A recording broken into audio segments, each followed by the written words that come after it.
Good evening. Step inside the Screamatorium. You have entered the lair where fear begins.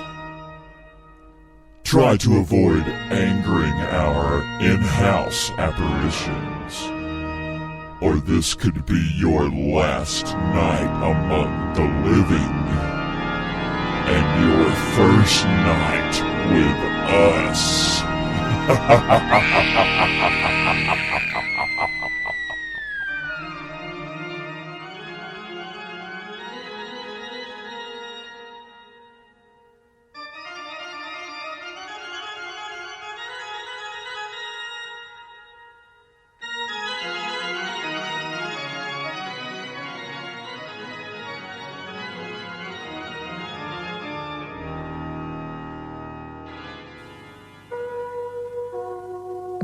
The Boogeyman.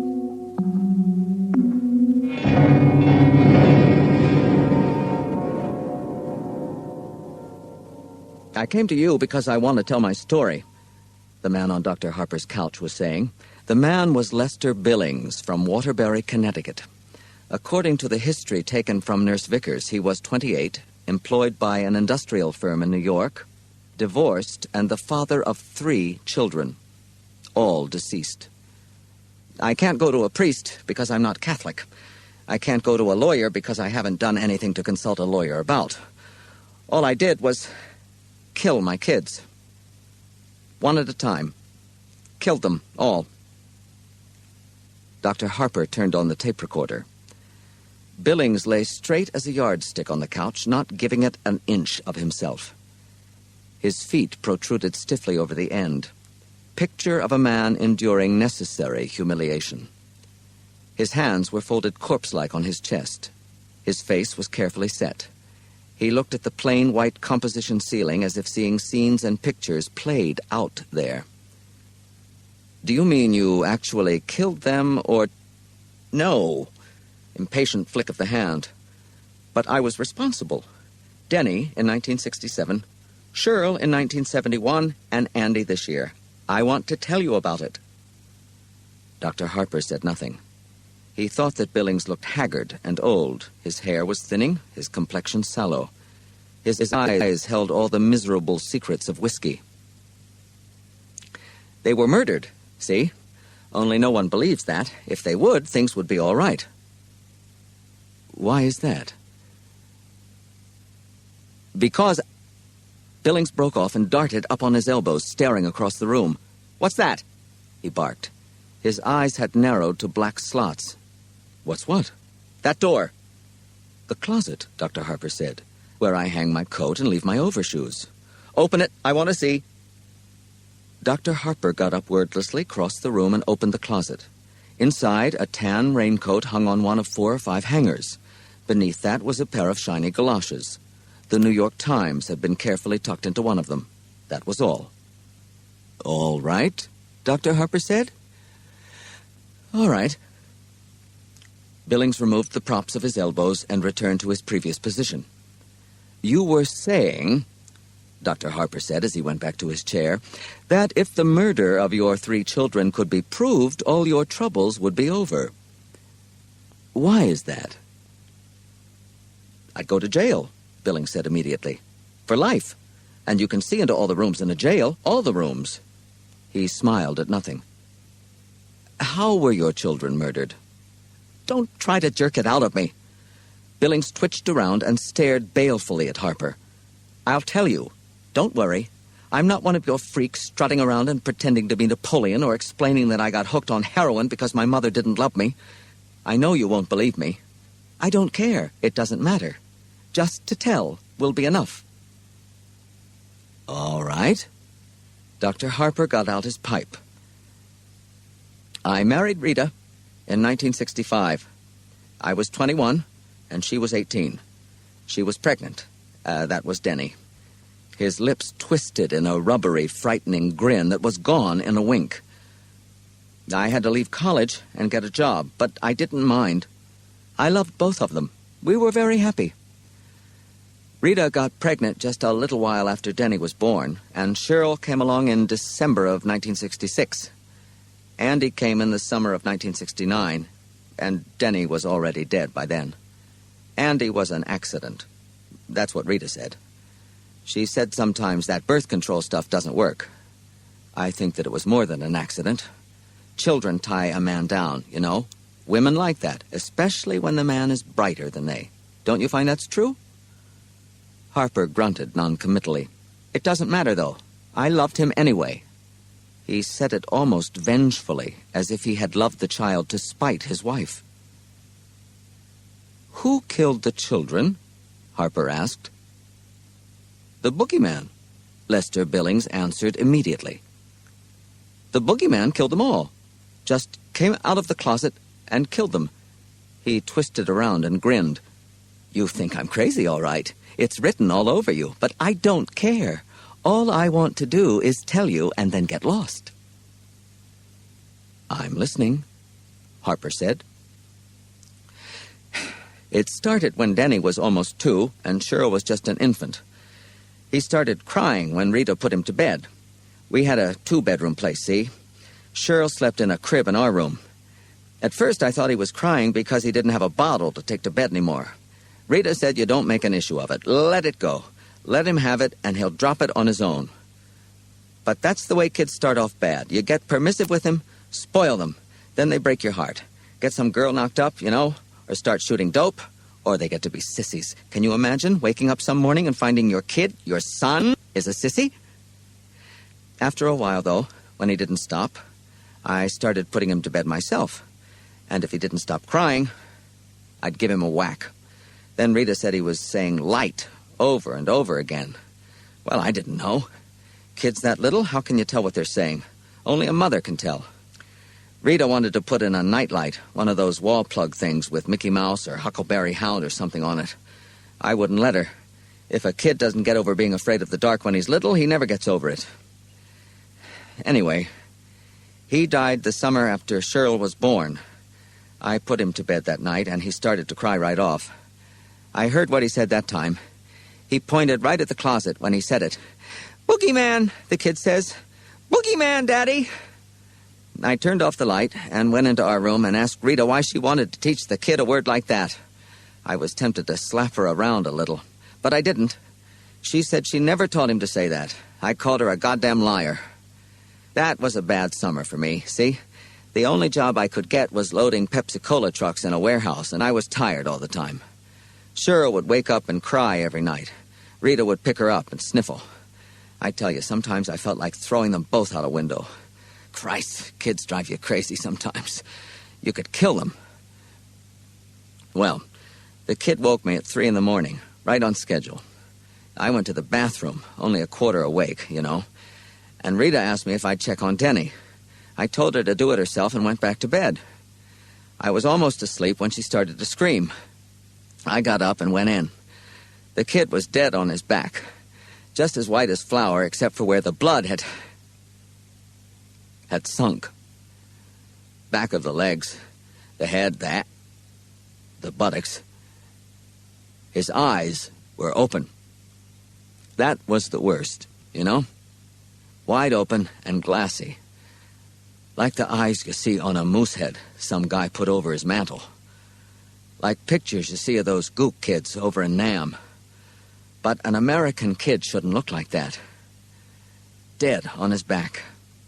Wearing diapers and rubber pants because he'd been wetting himself again the last couple of weeks. Awful. I loved that kid. Billings shook his head slowly, then offered the rubbery, frightening grin again. Rita was screaming her head off. She tried to pick Denny up and rock him, but I wouldn't let her. The cops don't like you to touch any of the evidence. I know that. Did you know it was the boogeyman then? Harper asked quietly. Oh, no. Not then. But I did see one thing.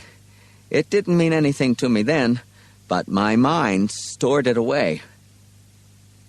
What was that? The closet door was open. Not much, just a crack. But I knew I left it shut, see? There's dry cleaning bags in there. A kid messes around with one of those and bango. Asphyxiation. You know that? Yes? What happened then? Billings shrugged. We planted him. He looked morbidly at his hands, which had thrown dirt on 3 tiny coffins. Was there an inquest? Sure. Billings' eyes flashed with sardonic brilliance. Some backcountry fuckhead with a stethoscope and a black bag full of junior mints and a sheepskin from some cow college. Crib death, he called it. You ever hear such a pile of yellow manure? The kid was 3 years old. Crib death is most common during the first year, Harper said carefully, but that diagnosis has gone on death certificates for children up to age 5 for want of a better... Bullshit! Billings spat out violently. Harper relit his pipe. We moved Cheryl into Denny's old room a month after the funeral. Rita fought it tooth and nail, but I had the last word. It hurt me. Of course it did. Jesus, I loved having the kid in with us, but you can't get overprotective. You make a kid a cripple that way. When I was a kid, my mom used to take me to the beach and then scream herself hoarse. Don't go out so far. Don't go there. It's got an undertow. You only ate an hour ago. Don't go over your head. Even to watch out for sharks before God. So what happens? I can't even go near the water now. It's the truth. I get the cramps if I go near a beach. Rita got me to take her and the kids to Savin Rock once when Denny was alive. I got sick as a dog. I know, see? You can't overprotect kids, and you can't coddle yourself either. Life goes on. Cheryl went right into Denny's crib. We sent the old mattress to the dump, though. I didn't want my girl to get any germs. So, a year goes by, and one night when I'm putting Cheryl into her crib, she starts to yowl and scream and cry. Boogeyman, Daddy! Boogeyman! Boogeyman! That threw a jump into me. It was just like Denny. And I started to remember about that closet door, open just a crack when we found him. I wanted to take her into our room for the night. Did you? No. Billings regarded his hands and his face twitched. How could I go to Rita and admit I was wrong? I had to be strong. She was always such a jellyfish. Look how easy she went to bed with me when we weren't married. Harper said, on the other hand, look how easily you went to bed with her. Billings froze in the act of rearranging his hands and slowly turned his head to look at Harper. Are you trying to be a wise guy? No, indeed, Harper said. Then let me tell it my way, Billings snapped. I came here to get this off my chest. To tell my story, I'm not going to talk about my sex life, if that's what you expect. Rita and I had a very normal sex life, with none of that dirty stuff. I know it gives some people a charge to talk about that, but I'm not one of them. Okay, Harper said. Okay, Billings echoed with uneasy arrogance. He seemed to have lost the thread of his thought, and his eyes wandered uneasily to the closet door, which was firmly shut. Would you like that open? Harper asked. No, Billings said quickly. He gave a nervous little laugh. What do I want to look at your overshoes for? The boogeyman got her too, Billings said. He brushed at his forehead as if sketching memories. A month later. But something happened before that. I heard a noise in there one night, and then she screamed. I opened the door real quick. The hall light was on, and she was sitting up in the crib crying, and something moved back in the shadows by the closet. Something slithered. Was the closet door open? A little, just a crack. Billings licked his lips. Cheryl was screaming about the boogeyman and something else that sounded like claws, only she said craws. You know? Little kids have trouble with that L sound. Rita ran upstairs and asked what the matter was. I said she got scared by the shadows of the branches moving on the ceiling. Closet? Harper said. Huh? Crosset? Closet. Maybe she was trying to say closet. Maybe, Billings said. Maybe that was it, but I don't think so. I think it was claws. His eyes began seeking the closet door again. Claws. Long claws. His voice had sunk to a whisper. "Did you look in the closet?" Yes. Billings' hands were laced tightly across his chest, laced tightly enough to show a white moon at each knuckle. Was there anything in there? Did you see the... "I didn't see anything!" Billings screamed suddenly, and the words poured out as if a black cork had been pulled from the bottom of his soul. "When she died, I found her, see? And she was black, all black. She swallowed her own tongue, and she was just as black as a nigger in a minstrel show, and she was staring at me.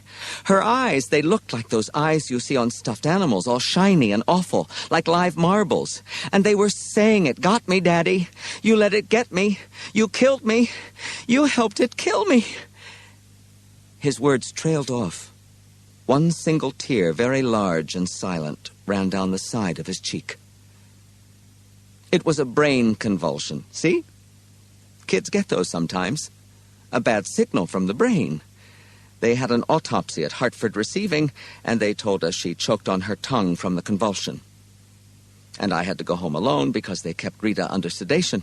She was out of her mind. I had to go back to that house, all alone. And I know a kid don't just get convulsions because their brain frigged up. You can scare a kid into convulsions. And I had to go back to the house where it was. He whispered. "I slept on the couch with the light on." "Did anything happen?" "I had a dream," Billings said. "I was in a dark room, and there was something I couldn't quite see in the closet. It made a noise, a squishy noise. It reminded me of a comic book I read when I was a kid. Tales from the Crypt, you remember that? Christ, they had a guy named Graham Ingalls. He could draw every god-awful thing in the world, and some out of it. Anyway, in this story, this woman drowned her husband, see? Put cement blocks on his feet and dropped him into a quarry. Only he came back. He was all rotted and black-green, and the fish had eaten away one of his eyes, and there was seaweed in his hair. He came back and killed her. And when I woke up in the middle of the night, I thought that would be leaning over me. With claws. Long claws. Dr. Harper looked at the digital clock inset into his desk. Lester Billings had been speaking for nearly half an hour. He said, "When your wife came back home, what was her attitude toward you?" "She still loved me," Billings said with pride. "She still wanted to do what I told her. That's the wife's place, right? This women's lib only makes sick people.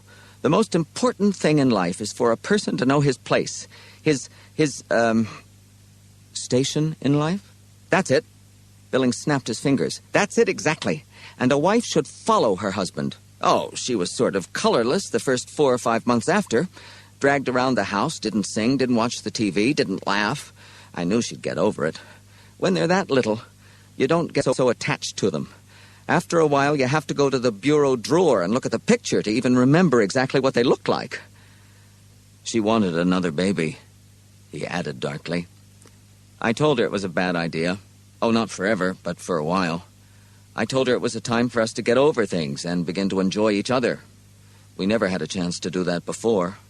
You wanted to go to a movie, you had to hassle around for a babysitter. You couldn't go into town to see the Mets unless her folks would take the kids because my mom wouldn't have anything to do with us. Denny was born too soon after we were married, see? She said Rita was just a tramp, a common little corner walker. Corner walker's what my mom always called them. Isn't that a sketch? She sat me down once and told me diseases you can get if you went to a prostitute. How your penis has just a little tiny sore on it one day, and the next day it's rotting right off. She wouldn't even come to the wedding." Billings drummed his chest with his fingers. "Rita's gynecologist sold her on this thing called IUD, interuterine device. Foolproof, the doctor said. He just sticks it up the woman's, her place, and that's it. If there's anything in there, the egg can't fertilize. You don't even know it's there." He smiled at the ceiling with dark sweetness. "No one knows if it's there or not. And next year she's pregnant again. Some foolproof." "No birth control method is perfect," Harper said. "The pill is only 98%. The IUD may be ejected by cramps, strong menstrual flow, and in exceptional cases by evacuation." "Yeah, or you can take it out." "That's possible." "So what's next?" She's knitting little things, singing in the shower and eating pickles like crazy, sitting on my lap and saying things about how it must have been God's will. Piss. "The baby came at the end of the year after Cheryl's death?" "That's right. A boy. She named it Andrew Lester Billings. I didn't want anything to do with it, at least at first. My motto was, she screwed up, so let her take care of it. I know how that sounds, but you have to remember that I'd been through a lot. But I warmed up to him, you know it? He was the only one of the litter that looked like me, for one thing. Denny looked like his mother, and Cheryl didn't look like anybody, except maybe my Grammy Ann. But Andy was the spitting image of me. I'd get to playing around with him in his playpen when I got home from work. He'd grab only my finger and smile and gurgle. 9 weeks old, and the kid was grinning up at his old dad. You believe that? Then one night, here I am coming out of a drugstore with a mobile to hang over the kid's crib. Me! Kids don't appreciate presents until they're old enough to say thank you. That was always my motto. But there I was, buying him silly crap, and all at once I realized I love him the most of all. I had another job by then, a pretty good one, selling drill bits for Cluett & Sons. I did real well, and when Andy was 1, we moved to Waterbury. The old place had too many bad memories, and too many closets.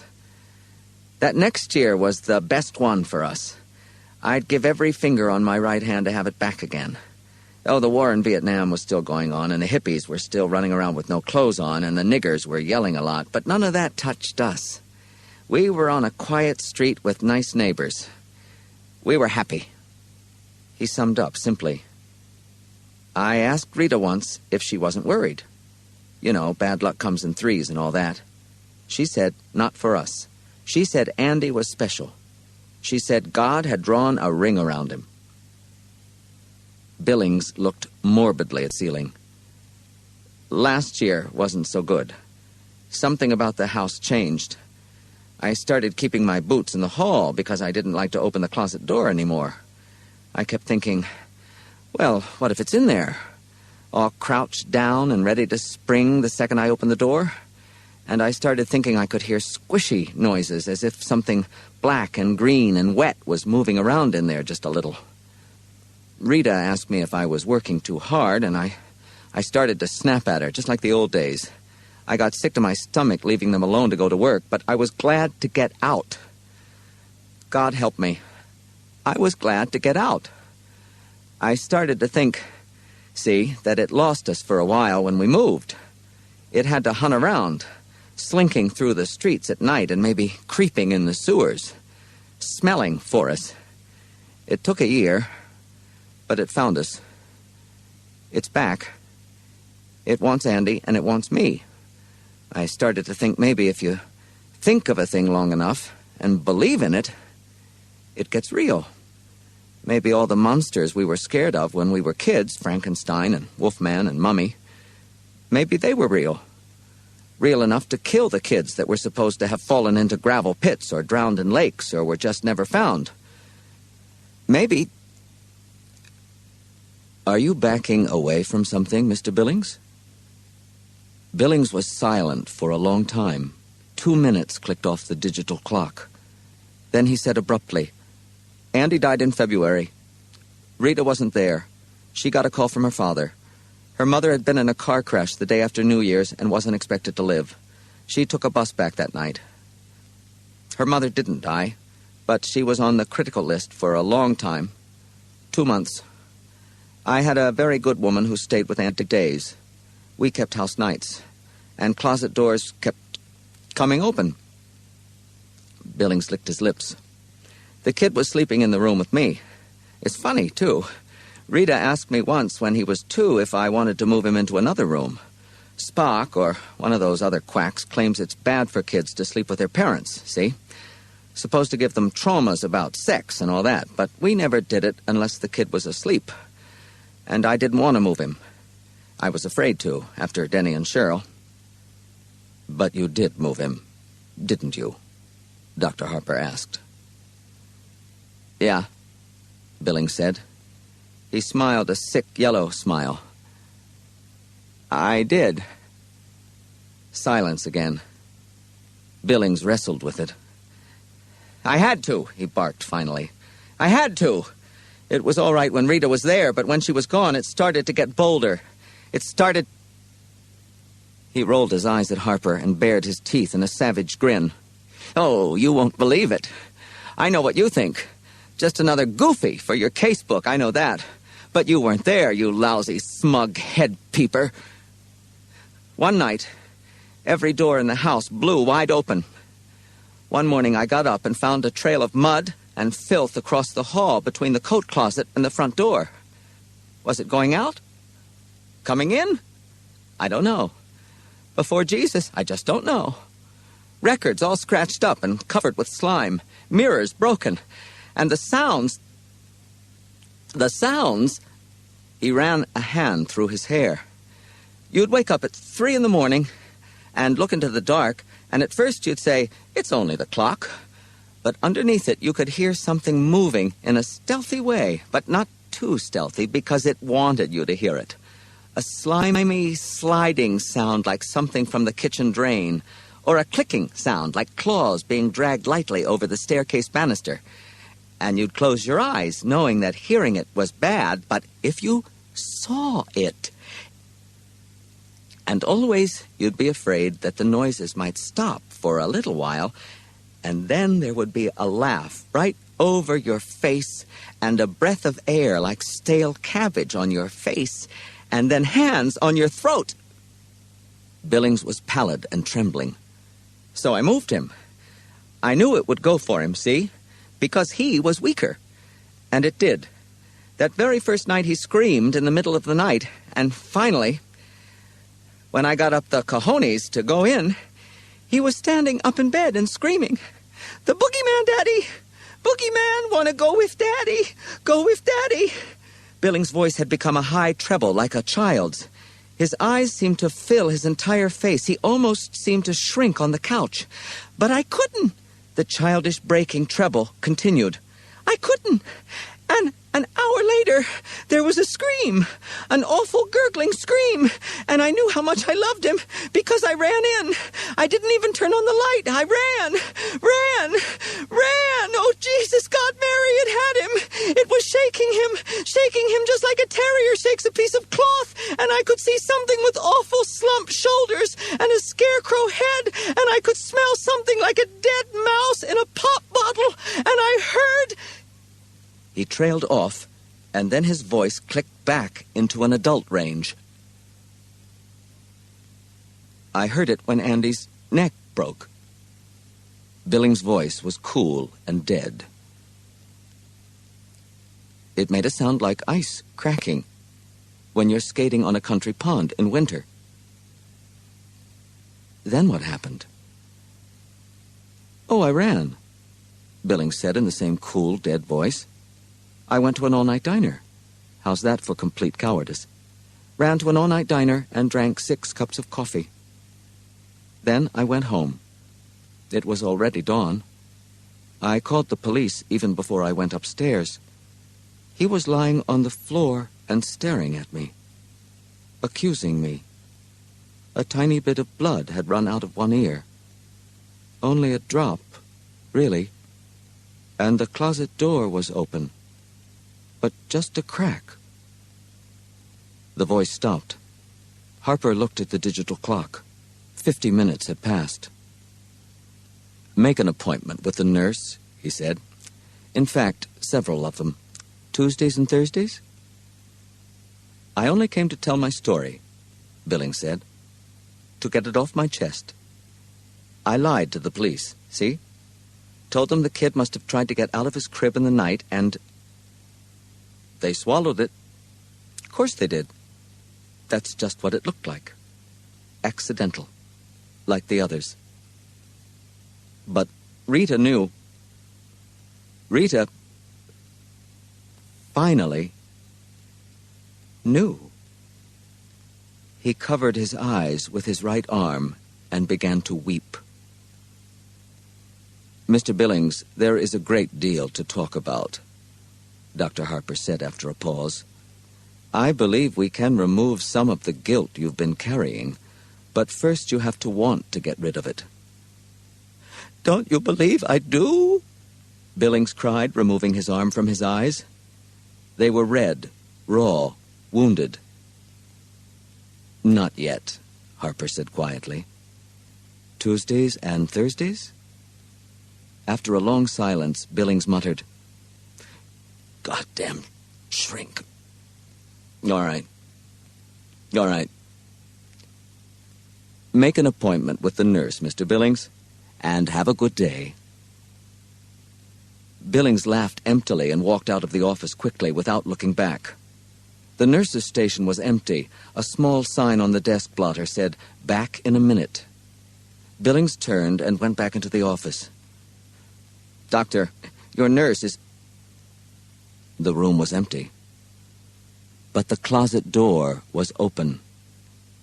Just a crack. So nice, the voice from the closet said. So nice. The words sounded as if they might have come through a mouthful of rotted seaweed. Billings stood rooted to the spot as the closet door swung open. He dimly felt warmth at his crotch as he wet himself. So nice, the boogeyman said as it shambled out. It still held its Dr. Harper mask in one rotted spade claw hand.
had enough yet?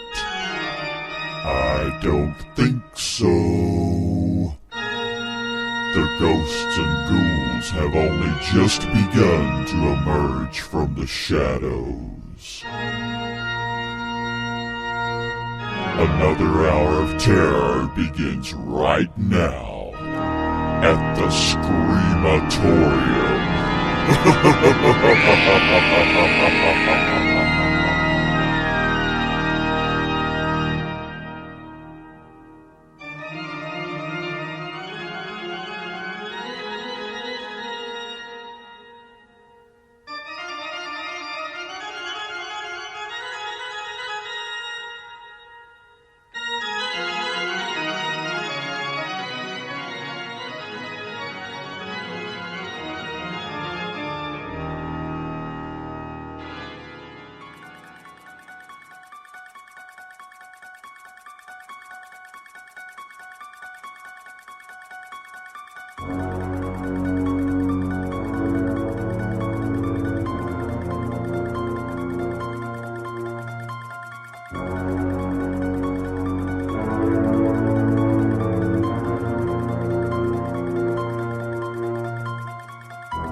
Come in,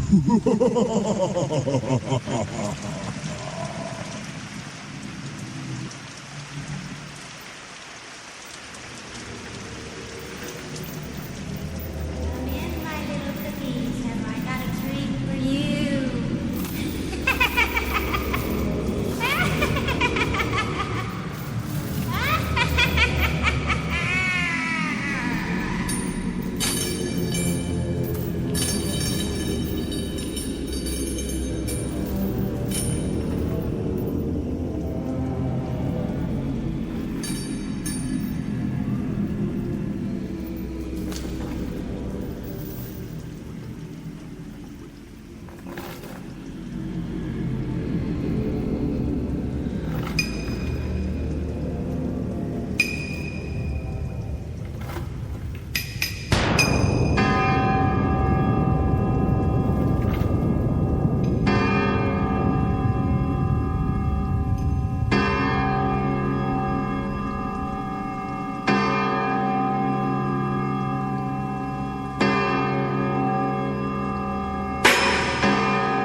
Come this way. Follow me. No, this way. Come this way.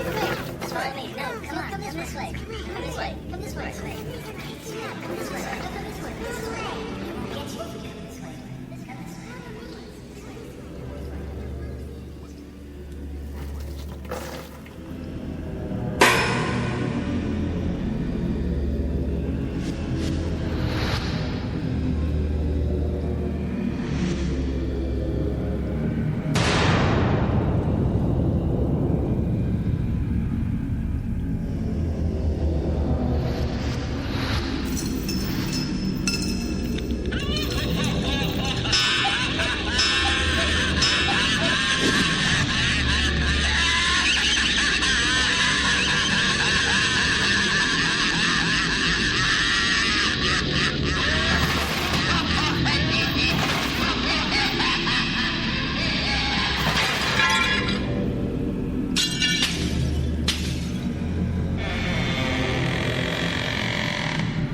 You're finished now, Dracula! No! No!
Welcome to the SCREAMATORIUM. Come in. Make yourself at home. But be warned, this creepy chamber is not for the faint of heart. You may actually find yourself dying to get out.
Welcome. Come inside.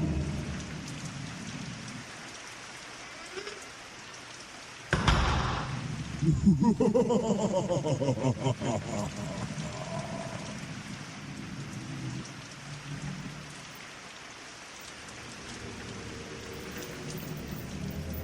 in, my little cookies. Have I got a treat for you?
way. Come this way. Come this way. Come this way. Come this way. Come this way. This way. I won't get you if you come this way. Come this way.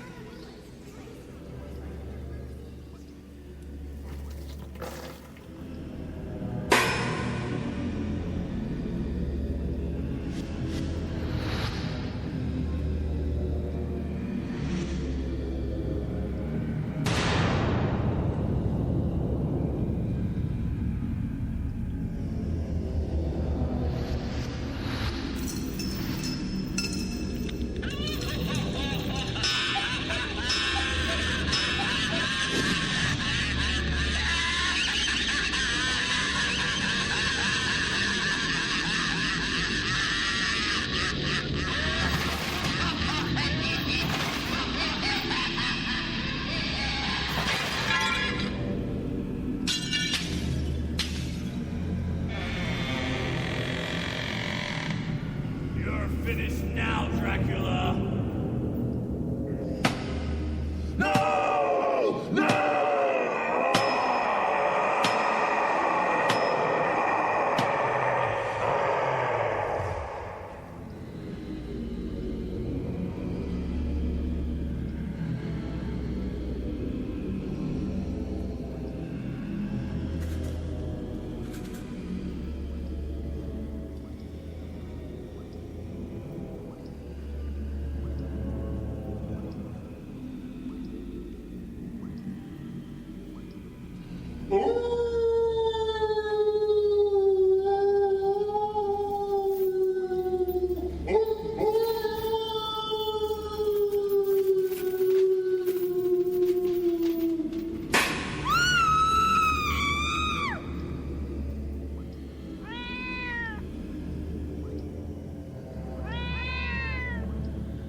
Don't cry, scream!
Forthwith you walk through Witch's Wood, past the hanging tree, then down Dead Man's Lane, over the wooden footbridge past Creepy Hollow.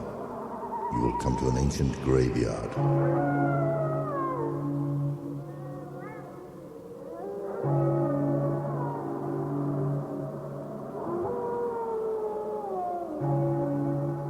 They say it isn't safe for mortals to be here, especially after dark. For here is a place of twilight, a place occupied, they say, by half-beings. A twilight world of spirits, of ghosts of ghouls and banshees and apparitions from the netherworld of darkness and cold evil.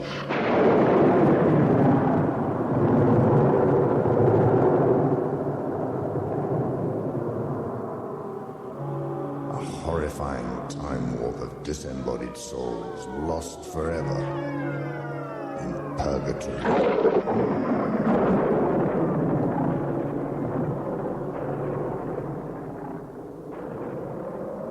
This is a place of black foreboding, a stark and terrifying area of strange and dreadful happenings.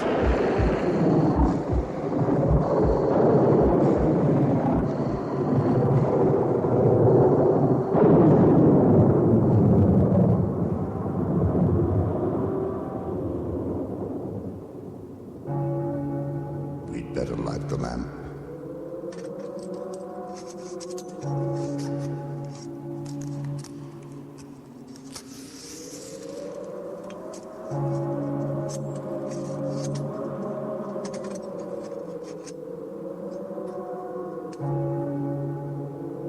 See its flickering shadows. They are shadows, aren't they?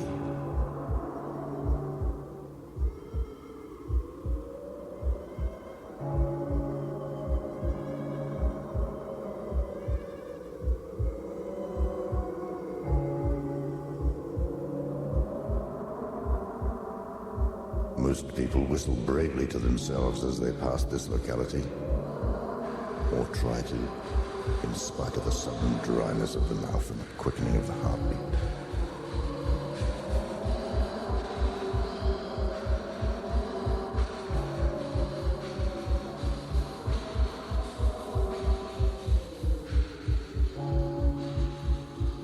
We are all brave enough when we can't actually see what's lurking behind us, aren't we? So if the hair on the back of your neck is rising, don't look back. Don't look back. Don't look back.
Where is Frankenstein?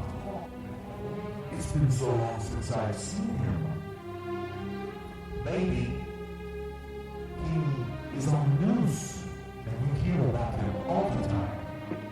Maybe he's where all missing children are.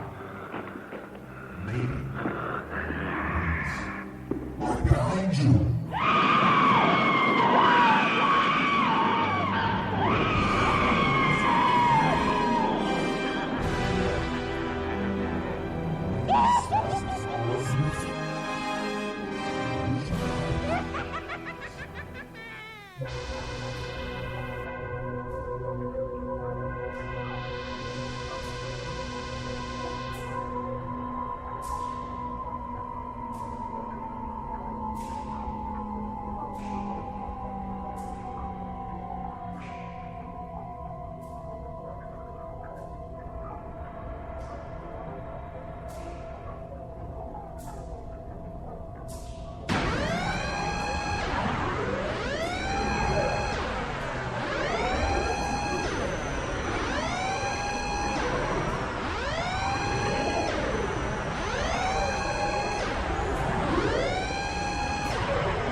Leaving so soon?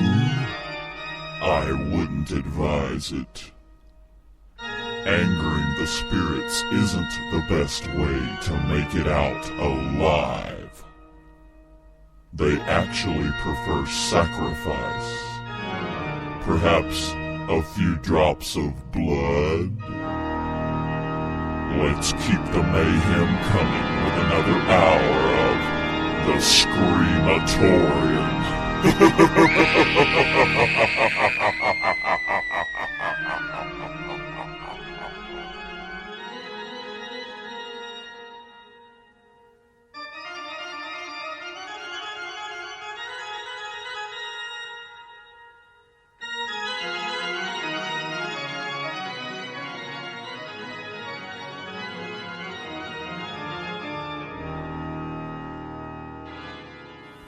Our next story, Skeleton, is an example of the way I react to some real encounters with real people. I went to my doctor one day when I was 22 years old, and I had a sore throat. And I said, it sure feels funny in there. The doctor took his flashlight and probed around and looked at my throat, and he says, oh, there's nothing wrong. Take 2 aspirins, go home, and forget it. And it looks a little red, but you're okay. I said, yeah, but feel my neck here, a little gristle, a little fat, a little muscle, whatever. I've never felt anything like that. He says, you haven't paid attention to your own body. You've got all sorts of peculiar things in your body you've never even noticed, like the medulla oblongata on the back of your skull, the original fissures from the top of your head when you were born. The skull is in fragmented in many ways and grows together over a period of weeks. You have floating ribs. You have your elbows. You have kneecaps. You've never really felt your skeleton. You go home and feel it, huh? So I left my doctor. I went out the street feeling my elbows and my medulla oblongata. And I said, my God, I never thought of it before. I have this gothic thing inside me, this strange intruder, a skeleton, huh? Once that hit me, 3 hours later, the short story was written. And I had a heck of a lot of fun with it, and I hope you will enjoy it as much as I did when I wrote it. So here it is, Skeleton.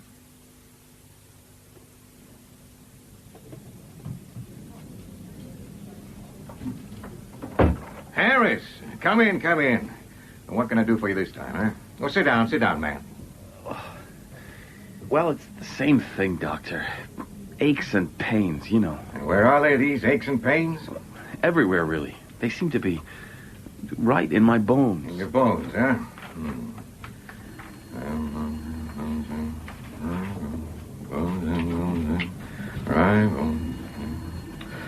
My dear Harris, you've been curried with the finest tooth combs and bacteria brushes known to science. I know that. You're just nervous.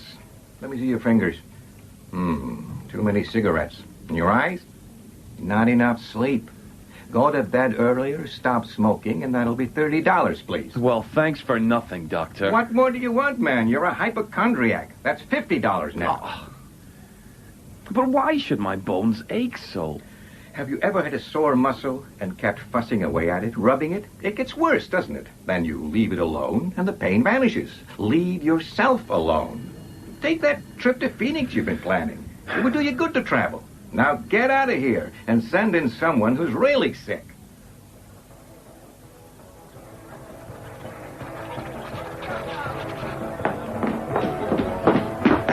Black coffee? Thanks. Say, you got a phone directory? Sure. Over there, help yourself. Bone specialists. Bone specialists. Can I get you anything else? No thanks. Just a guy who knows what he's talking about. That's what I need. Wait a minute. Monigant. M. Monigant. 3 blocks down, 1 block over. Oh, my phone first. No. I'll go straight over there.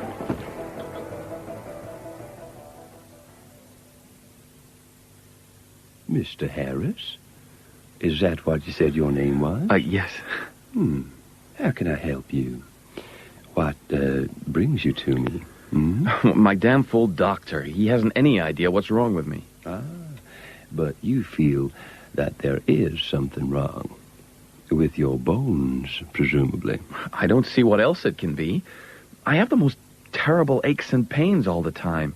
I feel it must be my skeleton. It protests. Does that make sense?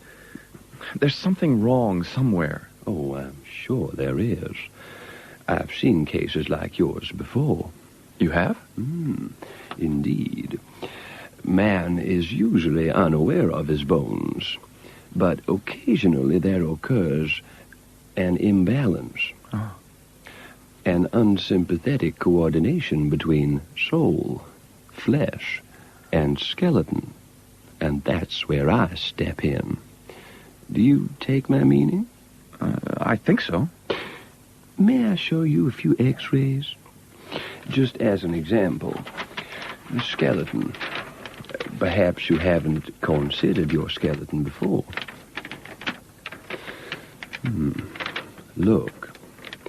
The long, the short, the large, the small bones, the cranium, the spinal cord, the pelvis. All this is deep inside you, clothed in flesh, to be sure. But it can become troublesome sometimes. Troublesome? It sounds very much as if your skeleton has become a trouble to you. It certainly is. But can you do anything about it? Do you wish your bones to be treated? That all depends. On what? On what's involved. And there's the cost, too. Oh, I wouldn't worry about the financial aspects. We can come to some arrangement. But I can't help you unless you are in the proper mood. For the treatment to work, the patient has to want help very badly. Otherwise, there's little I can do. Would it take long? That also depends on your cooperation. Well, shall I try? Okay, why not? If you just come over here and lie down. Here? Yes. That's perfect. Just perfect. Open wide. You'll just feel a little pressure on your jawbones. Here.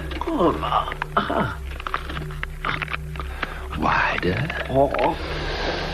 Now, a little wider.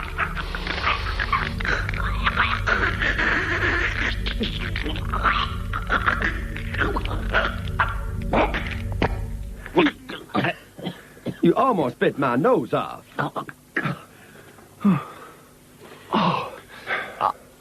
No use.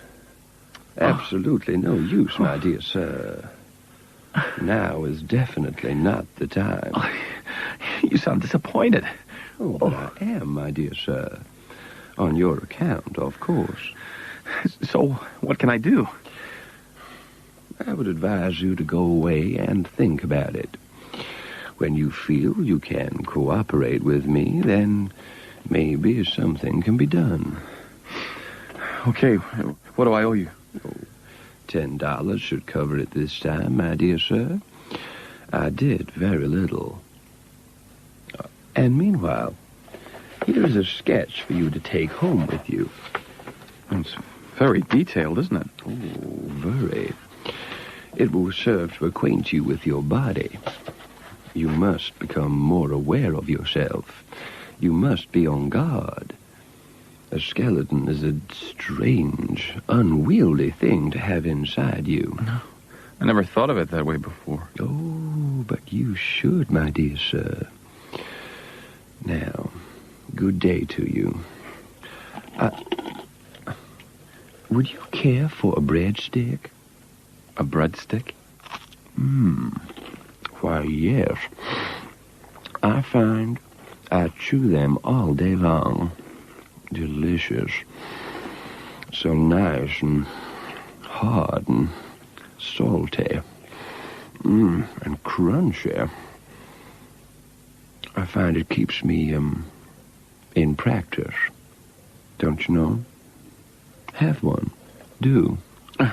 Well, thanks. Now, good day to you. Good day, Mr. Harris. And I do hope to see you again in due course. Well, yeah. Maybe so. Maybe so.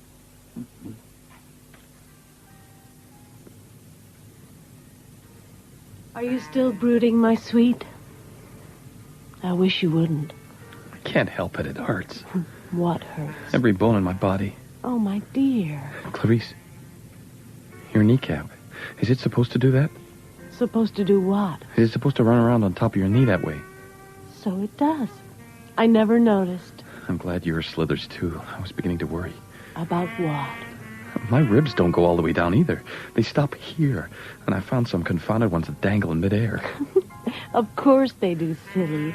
And those funny short ones are just floating ribs. I hope they don't float around too much. Thanks for worrying about me. Oh, any time, my darling. Did you realize the nose bone grows down only this far?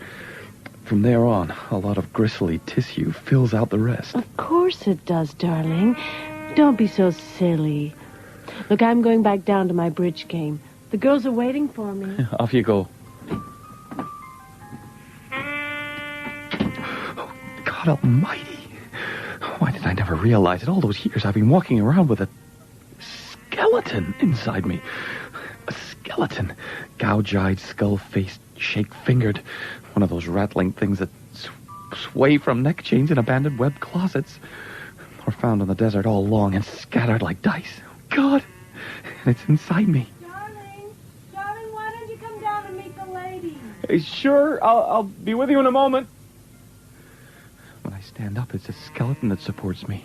With every step I take, I realize just how dependent I am upon this alien thing inside me. Darling! I'm coming! Oh, brace up, can't you? I'll take that trip to Phoenix. I'll go Friday. A new business, a whole new career. Maybe Doc Burley's right after all. It'll take my mind off things. Yes. I'm coming, darling. I'm coming.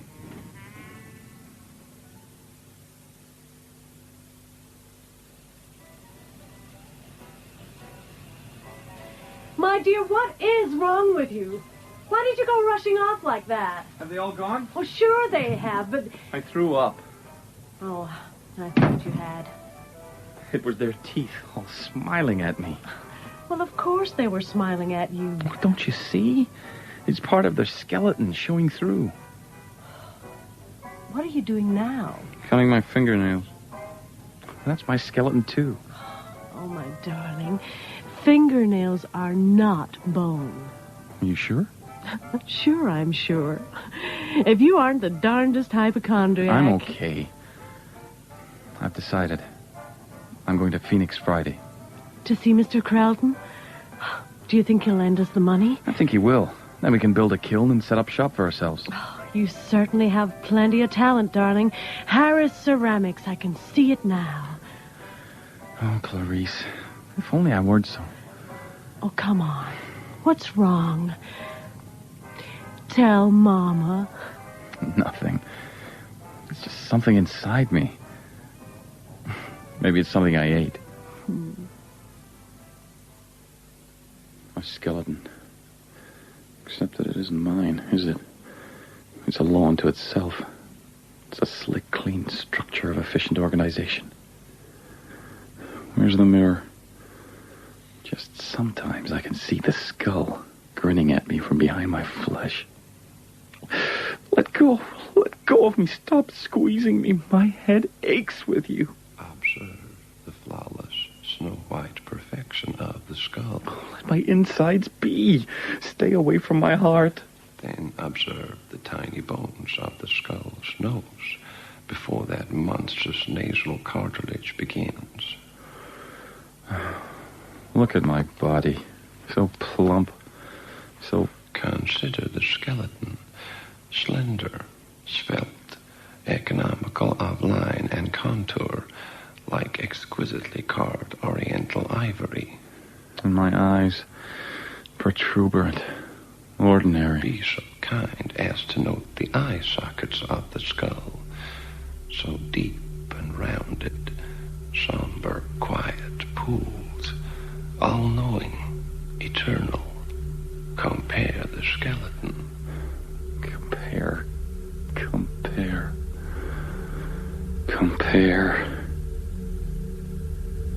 Wait a minute. If you've got me, I've got you. I can make you do anything I want, and you can't prevent it. It's a 50-50 fight. Even Steven. And we'll fight it out, we two. Even if I didn't have you, I could still think. No, let me go. Let me be. Leave my brain alone.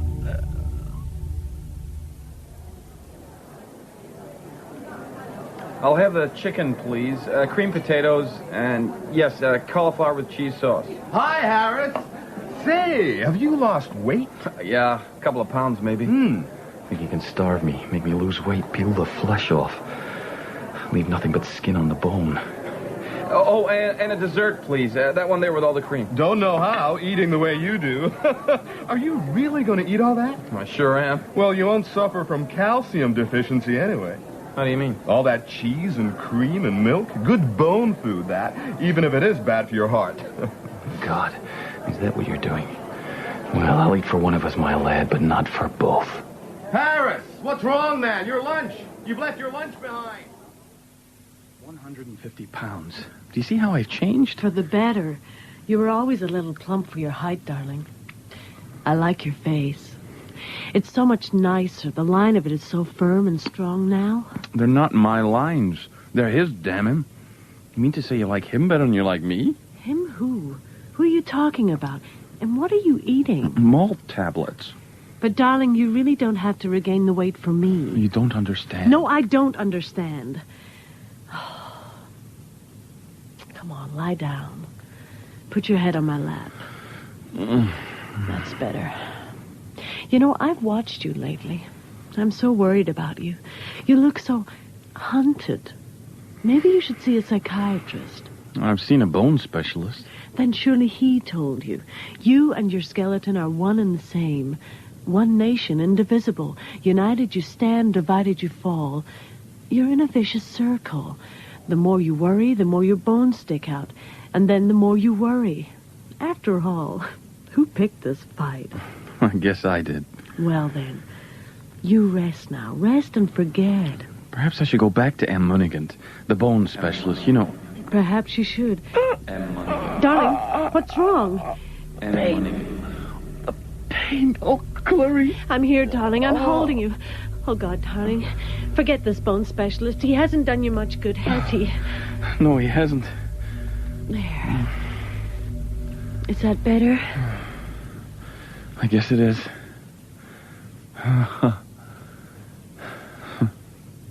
He ate breadsticks. What? He told me he ate breadsticks all day long. How bizarre. Is that better? Yes, much. You just go to sleep now. Sleep.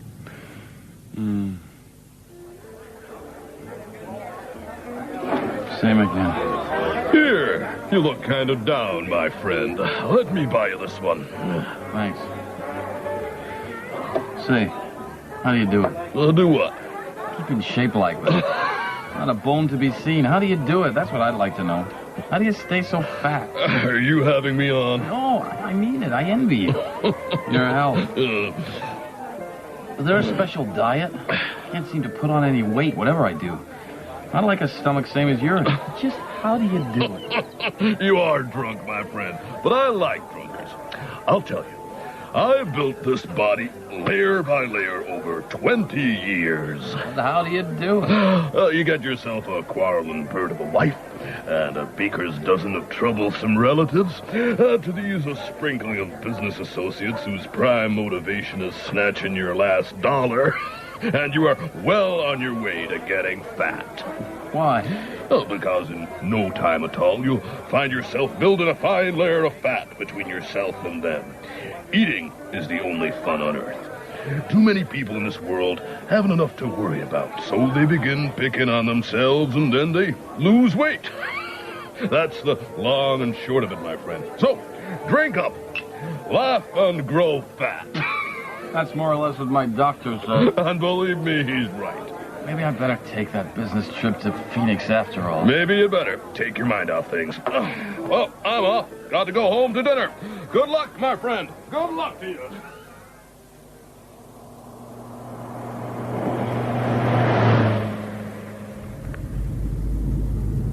Good to get away.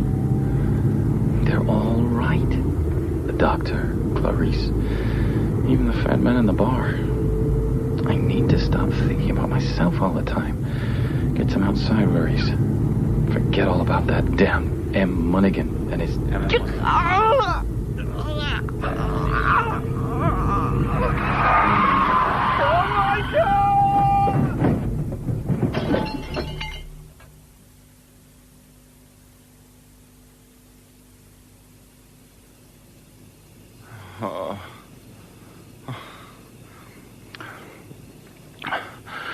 So thirsty. So hot.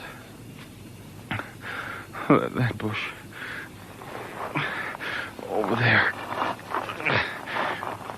I can just...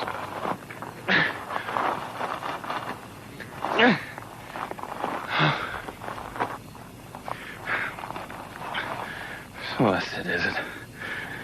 One way or another, he'll starve me.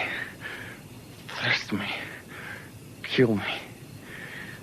If the sun cooked my flesh so you could peek out. If the vultures lunch off me, there you lie, grinning with victory. You'd like that, wouldn't you? Freedom. Your freedom.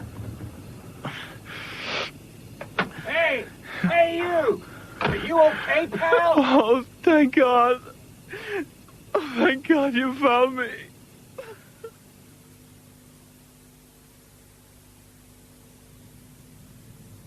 Thank God you're all right. Oh, darling, I was so worried about you. Were you? Oh, let me kiss you.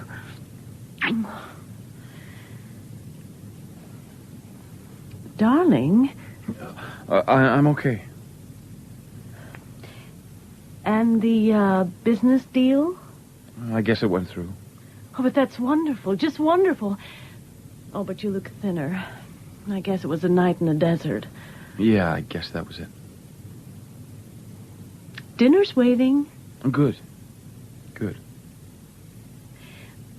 Darling, would you mind very much if I went out for a while tonight? No. Why should I? I'm just fine. Only it's my Red Cross night, and... Oh, yes. I forgot. Darling... You seem so... I don't know. Are you sure you'll be okay? Just for an hour or two. You go out. I'll be fine. Come on, let's eat, and then you can be off. I need some time to myself.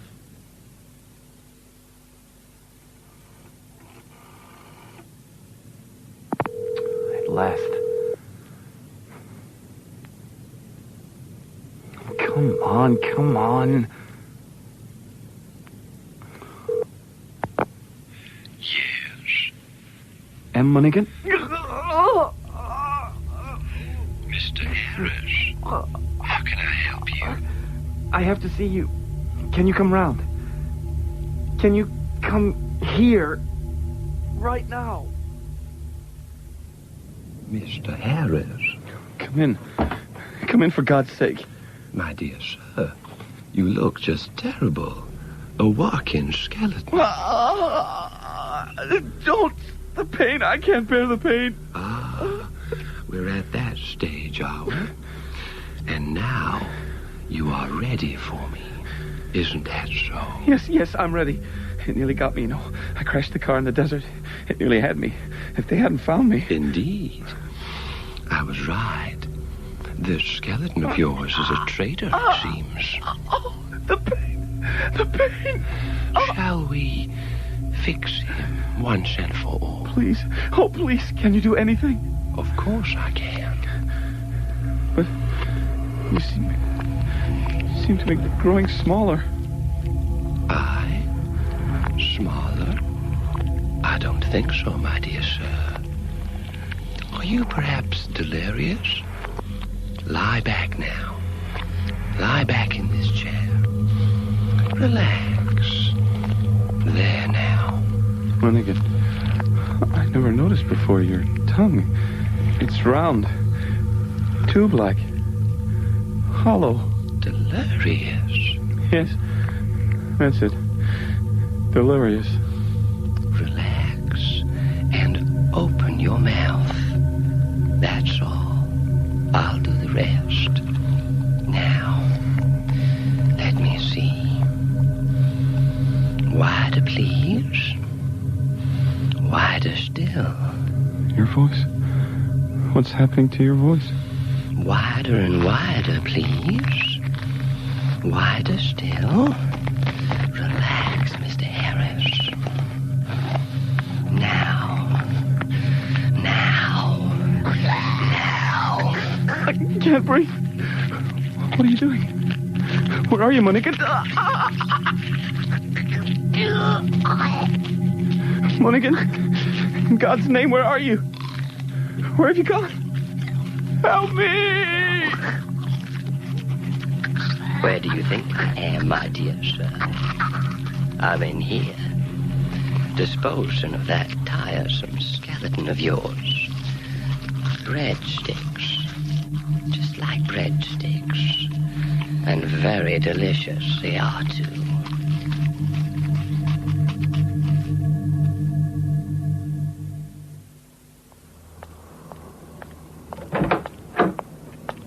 Ah, dear lady. Who are you? M. Monaghan's the name. Bone specialist. What is that you're eating? What does it look like, my dear lady? A breadstick. Delicious. So crunchy. Such a goodie. Take care now. Mind where you put your feet.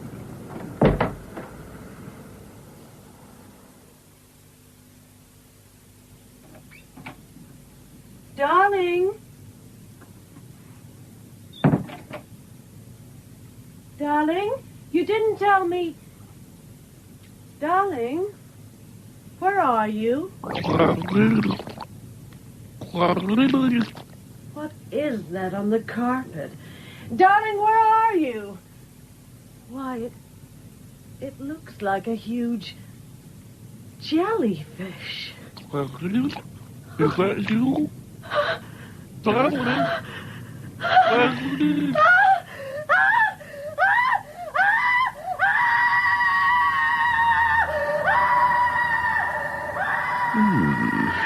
Delicious. Long and crunchy and salty. Delicious, my dear lady. Delicious. But mind where you put your feet.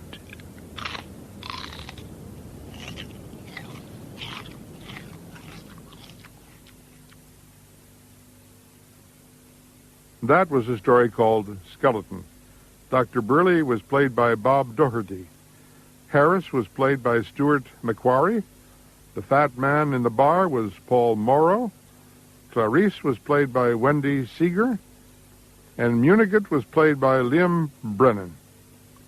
The other parts were played by members of the cast. Catherine Cherkowska dramatized my story, which is the last in the series of Tales of the Bizarre. The director in Edinburgh was Hamish Wilson. I'm Ray Bradbury, and I hope you enjoyed these tellings of my stories.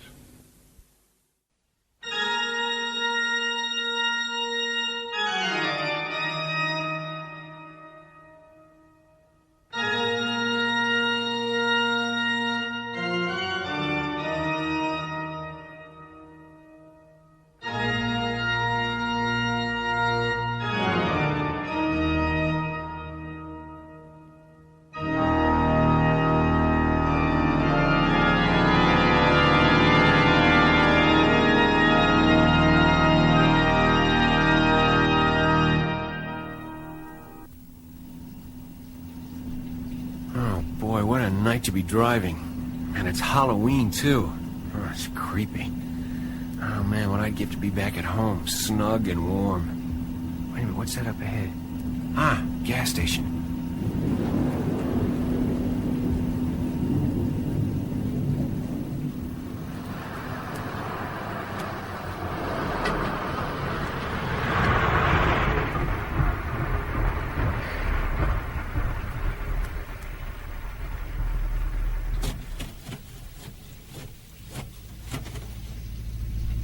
Pardon me, is this the way to Elm Hall Plantation? Yes, yes it is, but no one's there. I'd advise you to turn back. It's not safe in this weather. Thanks.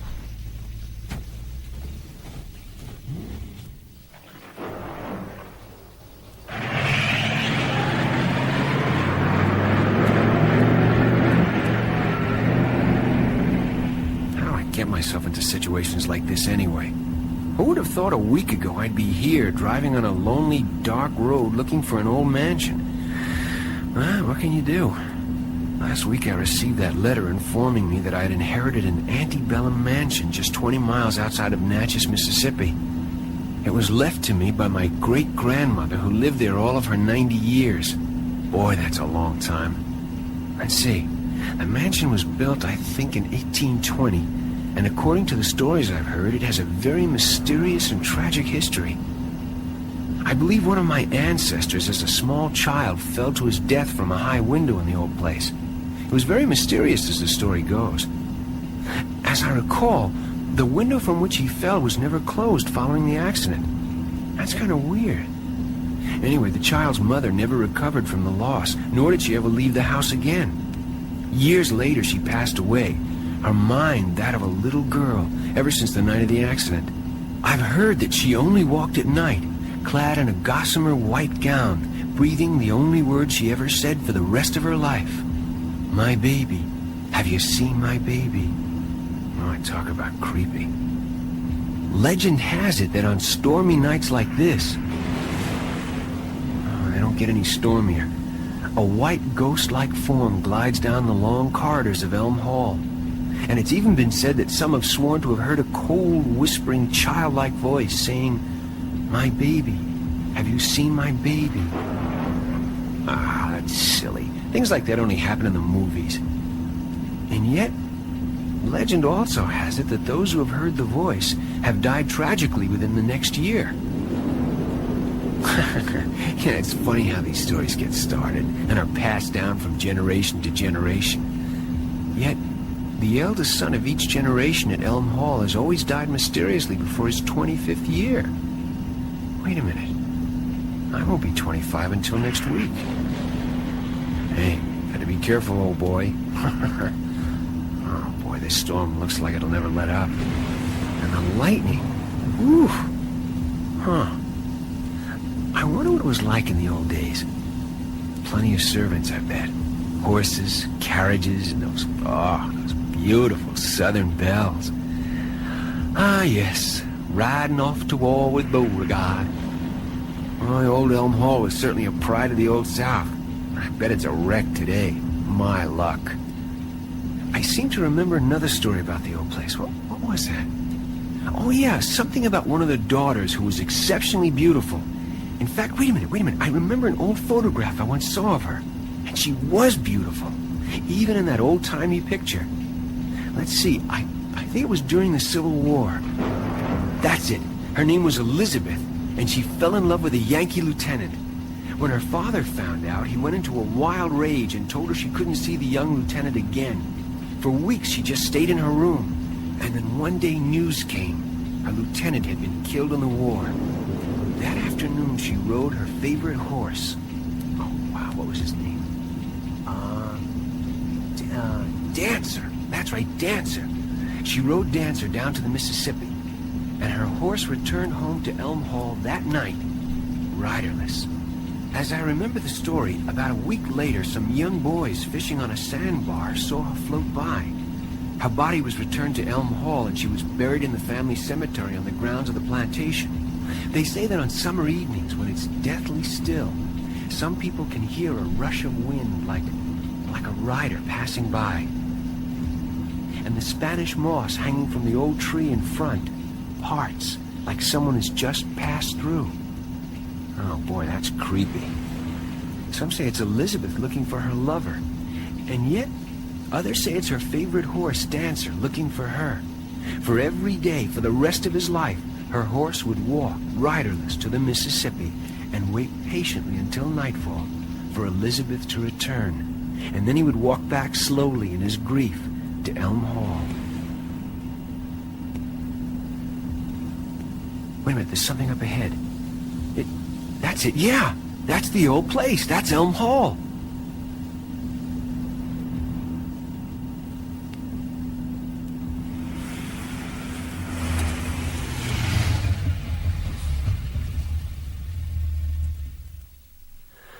Well, don't just sit in the car, Stephen. Go in and have a look around.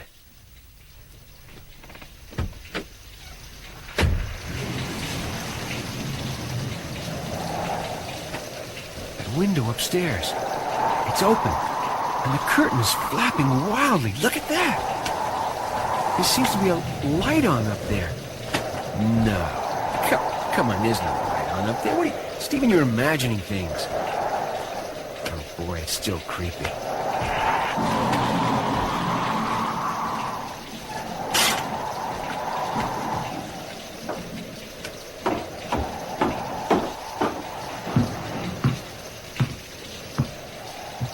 Well, I hope the front door is open.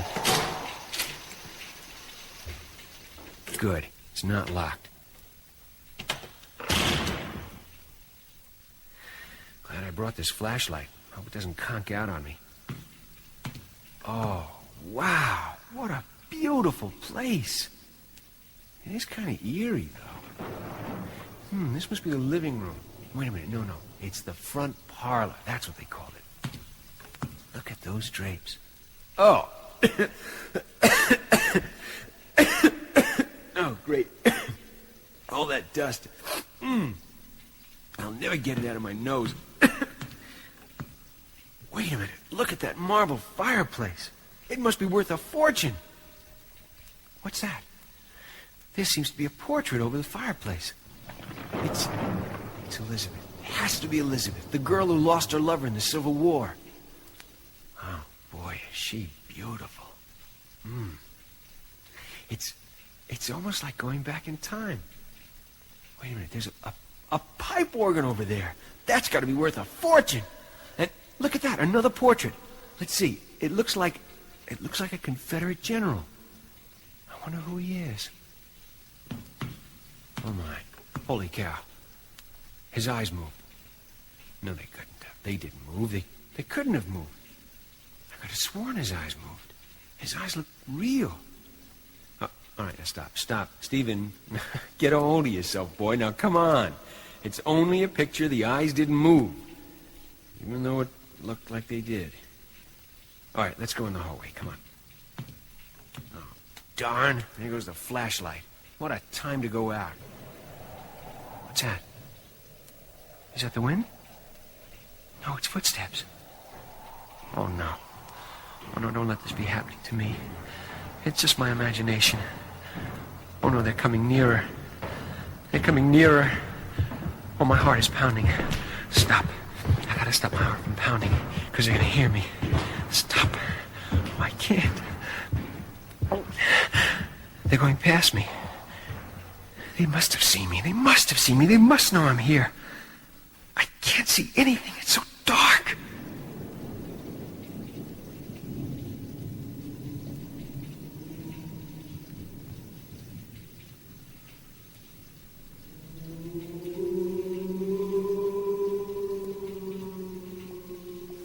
What's that?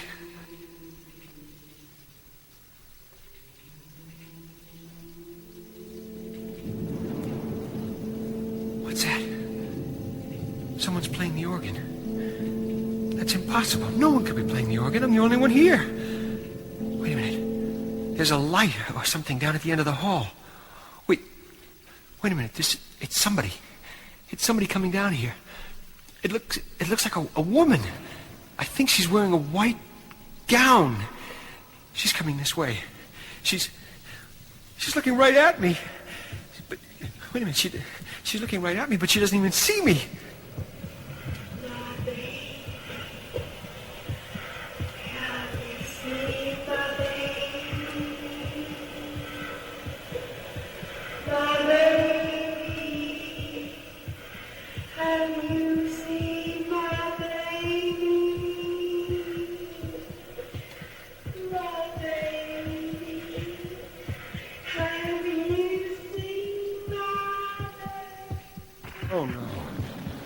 Oh no. She just floated right through the wall. It's like a dream. That's it. It's a dream. It's a dream. It's just a dream, Stephen. Oh, my heart's about to explode. Good Lord! What's that? Oh, it's right here. It just missed me. It feels like a coffin. No, it can't be a coffin. Oh, don't let it be a coffin. Oh, wait a minute. I think it's a grandfather's clock. Please let it be a grandfather's clock, please. What's that? Oh, no. Not bats. Bats. I can't stand bats. Get away. Get away from me. They're in my hair. Get. I can't take this any longer. I'm getting out of here while I still can. Where's the front door? It's this way. No, wait a minute. I think it's this way. Oh, wait a minute. Wait. Stop. You got to think straight now. Now stop. Where are you? You took a left? You took a right? Get me out of here. Get me out of here. Wait a minute. Here's the door. It's the door. It won't open. It won't open. It's got to open. Open up. Door, please open. Please, door, open. I'm trapped. Oh, thank heavens. It opened. Wait, what's that? My horse. I'm getting out of here before I go mad.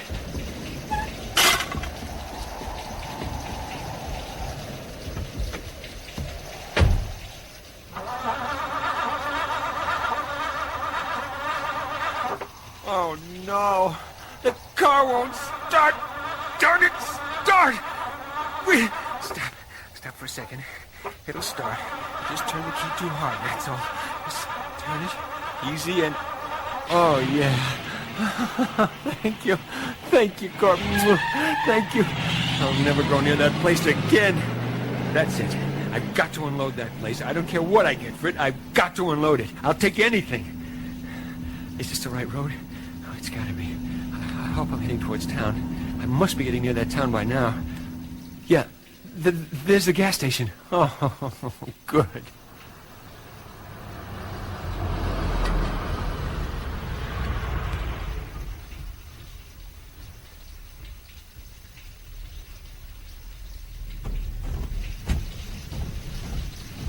Well.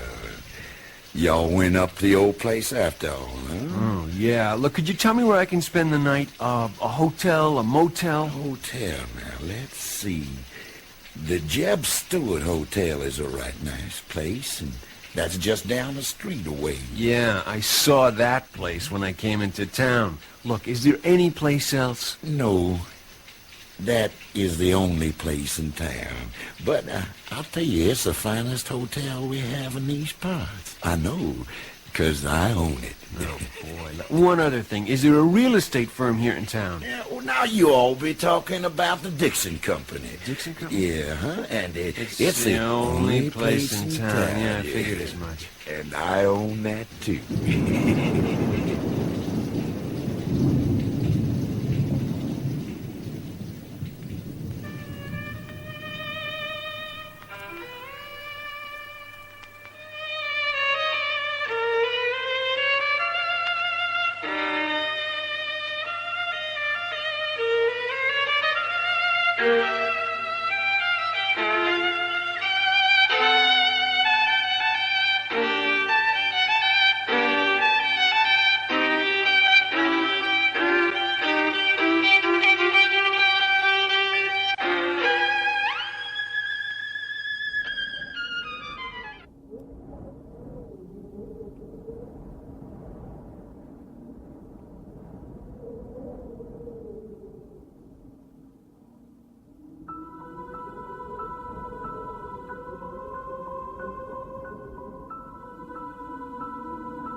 Night falls.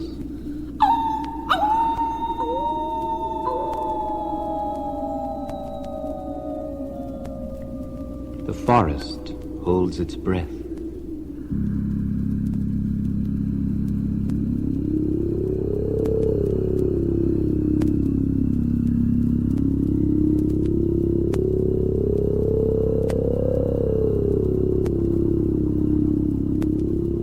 Everything is still.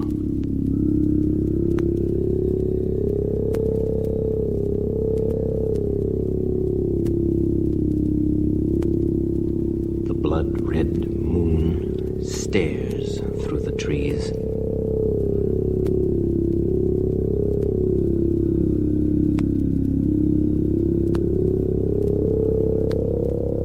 Suddenly, the wind blows.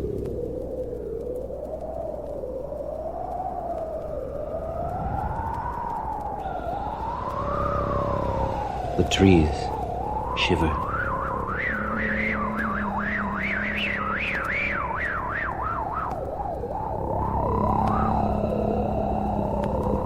A bat quivers in the night and flies away.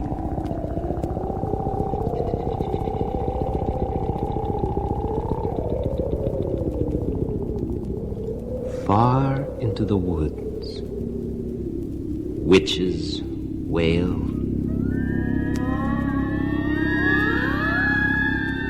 witches cackle.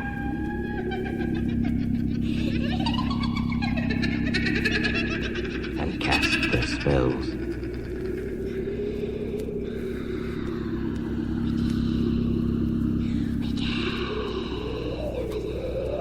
A black cat cries at the moon.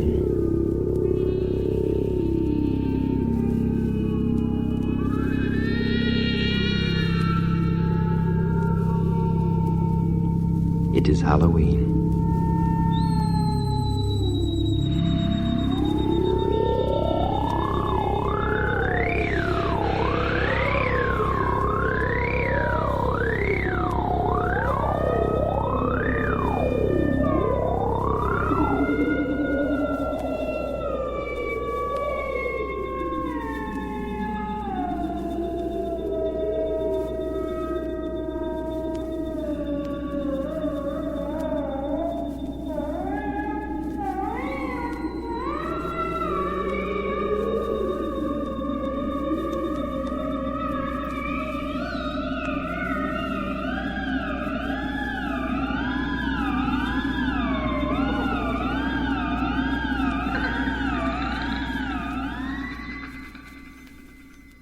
From out of their hiding places, goblins step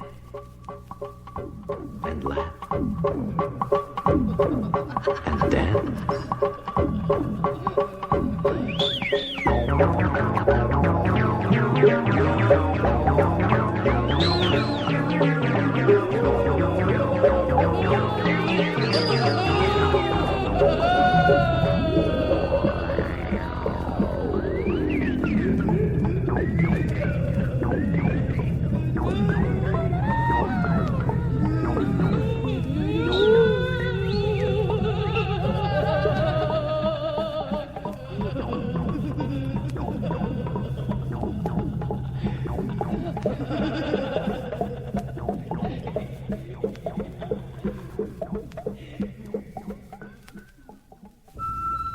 The moon is a circle of ghosts in the sky.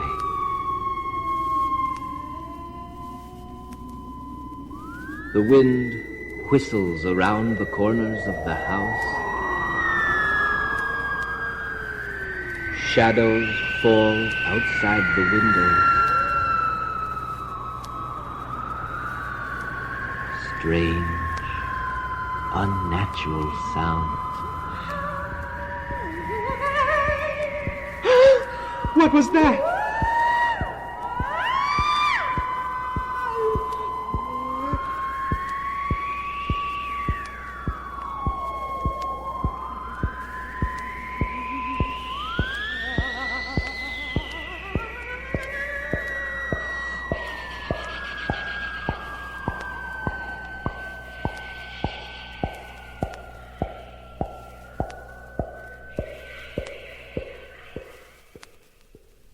In the distance, the sound of bones. Skeletons rising slowly. Slowly from their graves. Finger bones. Hand bones.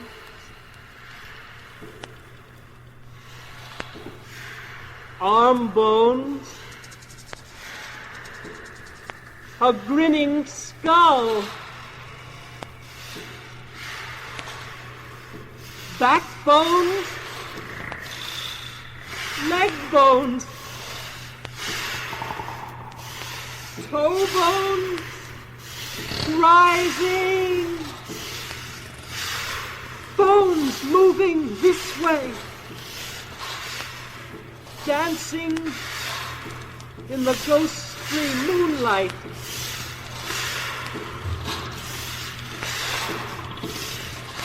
And a jack-o'-lantern laughs.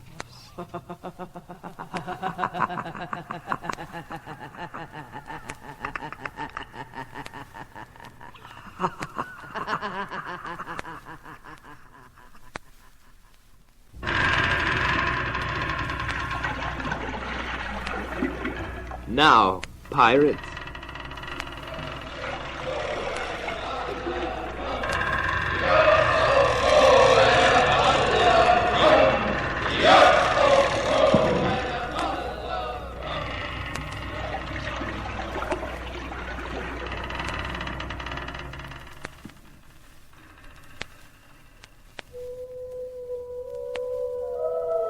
Spirits.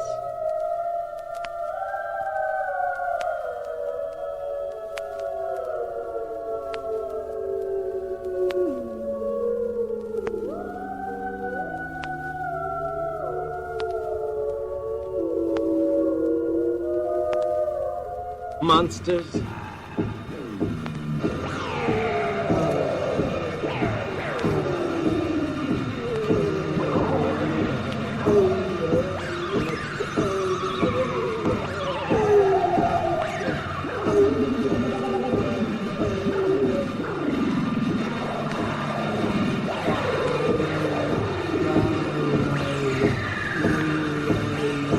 Witches.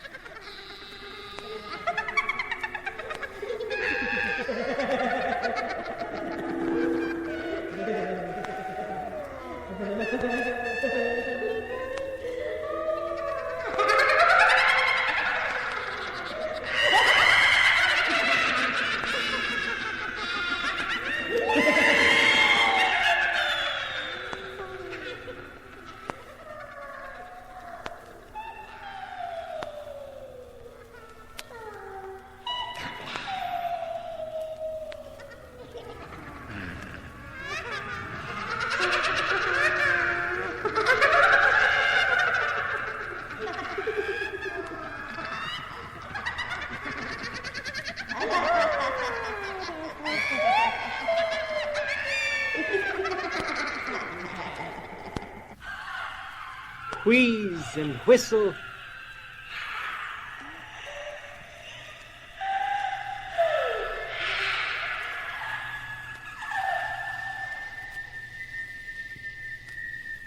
Threaten and yell.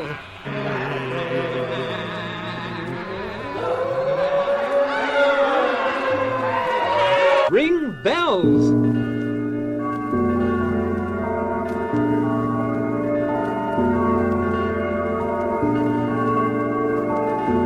Bang pans.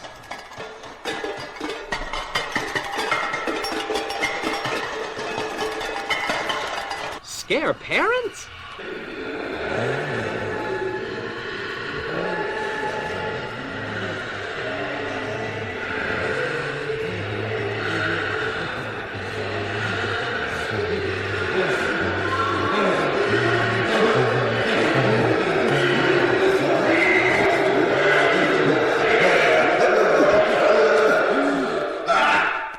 Overturn cans.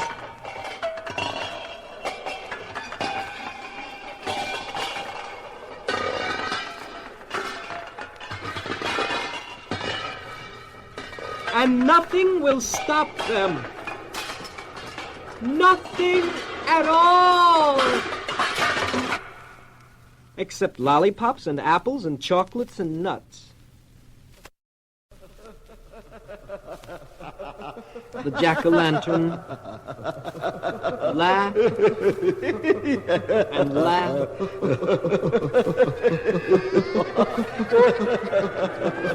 It is Halloween.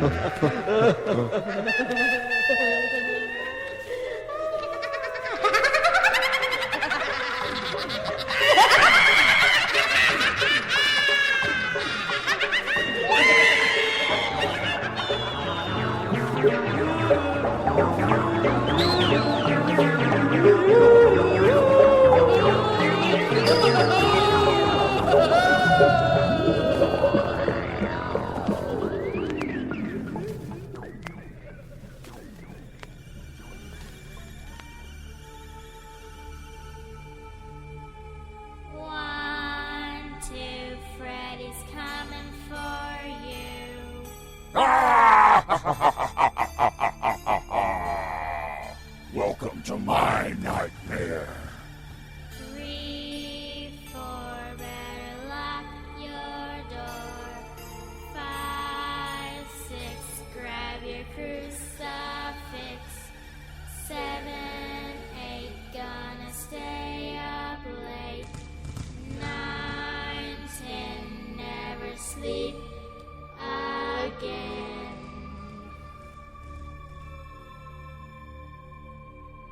The only thing to fear is fear himself.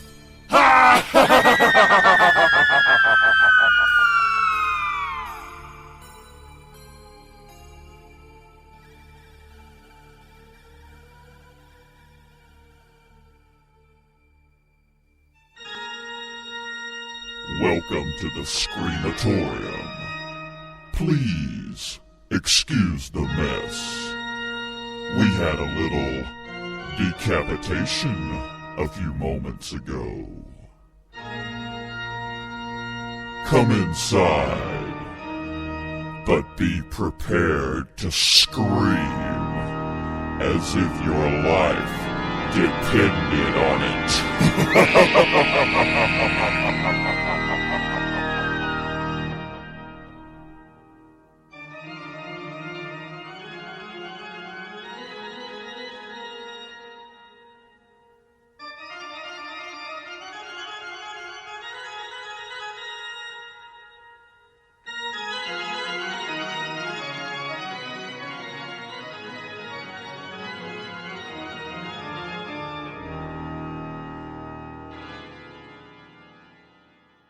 Columbia Broadcasting System and its affiliated stations present Orson Welles and the Mercury Theater on the air in The War of the Worlds by H.G. Wells.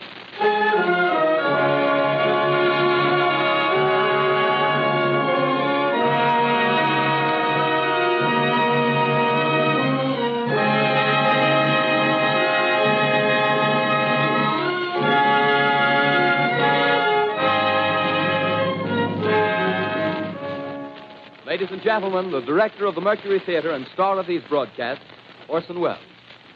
We know now that in the early years of the 20th century, this world was being watched closely by intelligences greater than man's, and yet as mortal as his own. We know now that as human beings busied themselves about their various concerns, they were scrutinized and studied, perhaps almost as narrowly as a man with a microscope might scrutinize the transient creatures that swarm and multiply in a drop of water. With infinite complacence, people went to and fro over the earth about their little affairs, serene in the assurance of their dominion over this small, spinning fragment of solar driftwood, which by chance or design, man has inherited out of the dark mystery of time and space. Yet across an immense ethereal gulf, minds that are to our minds as ours are to the beasts in the jungle, intellects vast, cool, and unsympathetic, regarded this earth with envious eyes and slowly and surely drew their plans against us. In the 39th year of the 20th century came the Great Disillusionment. It was near the end of October. Business was better. The war scare was over. More men were back at work. Sales were picking up. On this particular evening, October 30th, the Crosley service estimated that 32 million people were listening in on radios.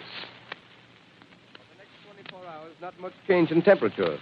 A slight atmospheric disturbance of undetermined origin is reported over Nova Scotia, causing a low-pressure area to move down rather rapidly over the northeastern states, bringing a forecast of rain accompanied by winds of light gale force. Maximum temperature 66, minimum 48. This weather report comes to you from the Government Weather Bureau. We take you now to the Meridian Room in the Hotel Park Plaza in downtown New York, where you will be entertained by the music of Raymond Raquello and his orchestra.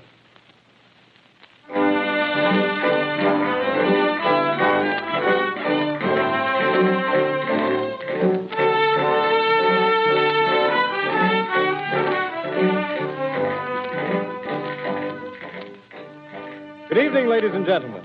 From the Meridian Room in the Park Plaza Hotel in New York City, we bring you the music of Raymond Raquello and his orchestra. With a touch of the Spanish, Raymond Raquello leads off with La Comparsita.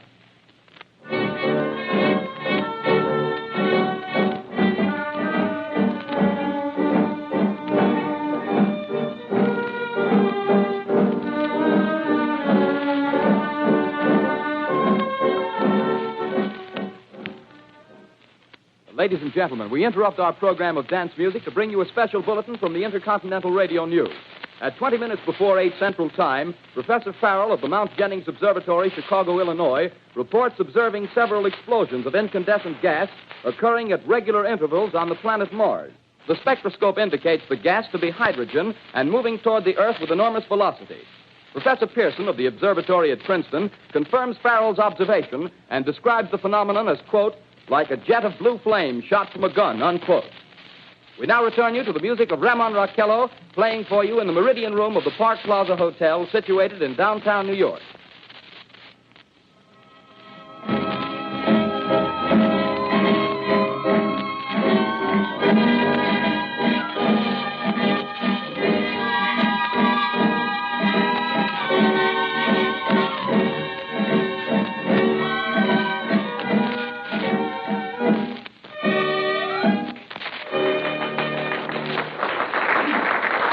Now, a tune that never loses favor, the ever-popular Stardust, Raymond Raquello and his orchestra.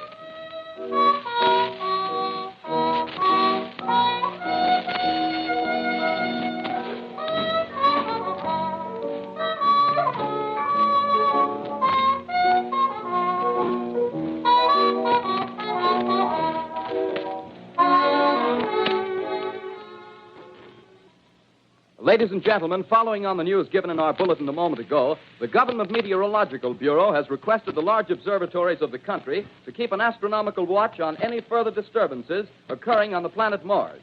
Due to the unusual nature of this occurrence, we have arranged an interview with the noted astronomer, Professor Pearson, who will give us his views on this event. In a few moments, we will take you to the Princeton Observatory at Princeton, New Jersey. We return you until then to the music of Ramon Raquello and his orchestra.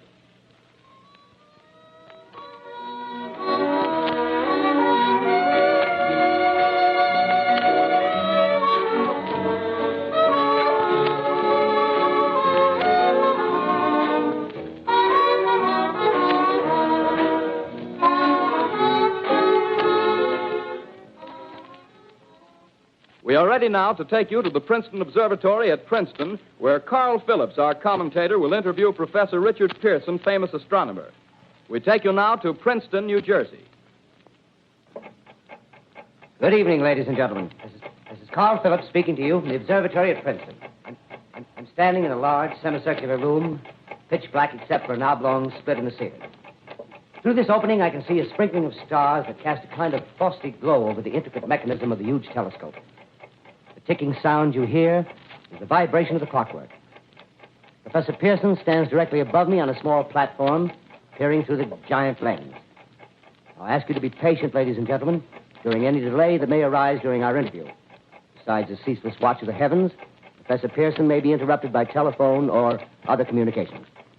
During this period, he is in constant touch with the astronomical centers of the world. Professor, may I begin our questions? Any time, Mr. Phillips. Professor, would you please tell our radio audience exactly what you see as you observe the planet Mars through your telescope? Nothing unusual at the moment, Mr. Phillips. A red disk swimming in a blue sea. Transverse stripes across the disk. Quite distinct now because Mars happens to be at the point nearest the Earth, in opposition, as we call it. In your opinion, what do these transverse stripes signify, Professor Pearson? Not canals, I can assure you, Mr. Phillips. Although that's the popular conjecture of those who imagine Mars to be inhabited. From a scientific viewpoint, the stripes are merely the result of atmospheric conditions peculiar to the planet. Then you're quite convinced, as a scientist, that living intelligence as we know it does not exist on Mars? I should say the chances against it are 1,000 to 1. And yet, how do you account for these gas eruptions occurring on the surface of the planet at regular intervals? Phillips, I cannot account for it. By the way, Professor, for the benefit of our listeners, how far is Mars from the Earth? Approximately 40 million miles. Well, that seems a safe enough distance. Just a moment, ladies and gentlemen. Someone has just handed Professor Pearson a message. While he reads it, let me remind you that we are speaking to you from the observatory in Princeton, New Jersey, where we are interviewing the world-famous astronomer, Professor Pearson. One moment, please. Professor Pearson has passed me a message which he has just received. Professor, may I read the message to the listening audience? Certainly, Mr. Phillips. Ladies and gentlemen, I shall read you a wire addressed to Professor Pearson from Dr. Gray of the Natural History Museum, New York. Quote, 9:15 p.m. Eastern Standard Time.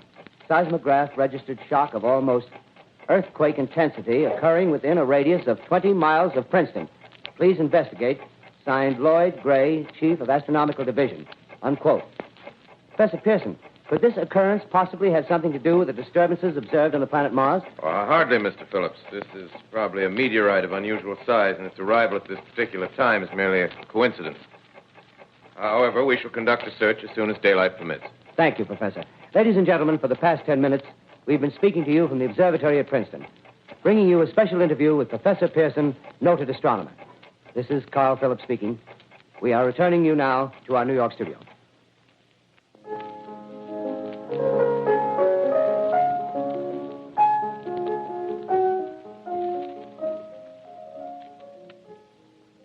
Ladies and gentlemen, here is the latest bulletin from the Intercontinental Radio News. Toronto, Canada. Professor Morse of Macmillan University reports observing a total of 3 explosions on the planet Mars between the hours of 7:45 p.m. and 9:20 p.m. Eastern Standard Time. This confirms earlier reports received from American observatories. Now, nearer home, comes a special bulletin from Trenton, New Jersey. It is reported that at 8:50 p.m., a huge flaming object, believed to be a meteorite, fell on a farm in the neighborhood of Grover's Mill, New Jersey, 22 miles from Trenton. The flash in the sky was visible within a radius of several hundred miles, and the noise of the impact was heard as far north as Elizabeth. We have dispatched a special mobile unit to the scene, and we'll have our commentator, Carl Phillips, give you a word picture of the scene as soon as he can reach there from Princeton. In the meantime, we take you to the Hotel Martinet in Brooklyn, where Bobby Millett and his orchestra are offering a program of dance music.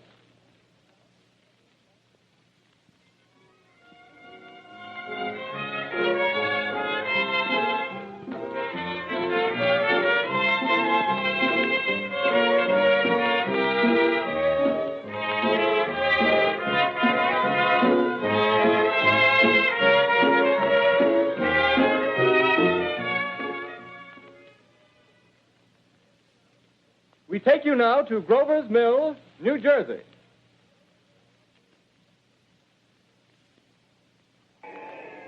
Ladies and gentlemen, this is Carl Phillips again, out at the Wilmot Farm, Grover's Mill, New Jersey. Professor Pearson and myself made the 11 miles from Princeton in 10 minutes. Well, I hardly know where to begin. To paint for you a word picture of the strange scene before my eyes, like something out of a modern Arabian Nights. Well, I just got here. I haven't had a chance to look around yet. I guess that's it. Yes, I guess that's the thing directly in front of me. Half buried in a vast pit. Must have struck with terrific force. The ground is covered with splinters of a tree. It must have struck on its way down. But I can see the object itself doesn't look very much like a meteor. At least not the meteors I've seen. It looks more like a huge cylinder. Has a diameter of, what would you say, Professor Pearson? What's that? What would you say, what's the diameter of this? About 30 yards. About 30 yards. The metal on the sheath is, well, I've never seen anything like it. The color is sort of yellowish white. Its curious spectators now are pressing close to the object in spite of the efforts of the police to keep them back. Getting in front of my line of vision. Would you mind standing one side, please? While the police are pushing the crowd back. Here's Mr. Wilmot, owner of the farm here. He may have some interesting facts to add. Mr. Wilmot, would you please tell the radio audience as much as you remember of this rather unusual visitor that dropped in your backyard? A step closer, please. Ladies and gentlemen, this is Mr. Wilmot. Well, I was listening to the radio. Closer and louder, please. Pardon me? Louder, please, closer. Yes. I was listening to the radio and kind of drowsing. That professor fellow was talking about Mars, so I was half dozing and half... Yes, Mr. Wilmot, and then what happened? Well, as I was saying, I was listening to the radio, kind of halfway. Yes, Mr. Wilmot, and then you saw something. Well, not first off. I heard something. And what did you hear? A hissing sound like this. Kind of like a 4th of July rocket. Yes, then what? I turned my head out the window and would have sworn I was to sleep and dreaming. Yes? I seen a kind of greenish streak and then zingo. Something smacked the ground, knocked me clear out of my chair. Well, were you frightened, Mr. Wilmot? Well, I ain't quite sure. I reckon I was kind of riled. Well, thank you, Mr. Wilmot. Thank you very much. Yeah, you want me to tell No, that's some quite more? all right. That's plenty. Ladies and gentlemen, you've just heard Mr. Wilmot, owner of the farm where this thing has fallen. I wish I could convey the atmosphere, the background of this fantastic scene. Hundreds of cars are parked in a field in back of us, and the police are trying to rope off the roadway leading into the farm, but it's no use. They're breaking right through. The car's headlights throw an enormous spotlight on the pit where the object's half buried.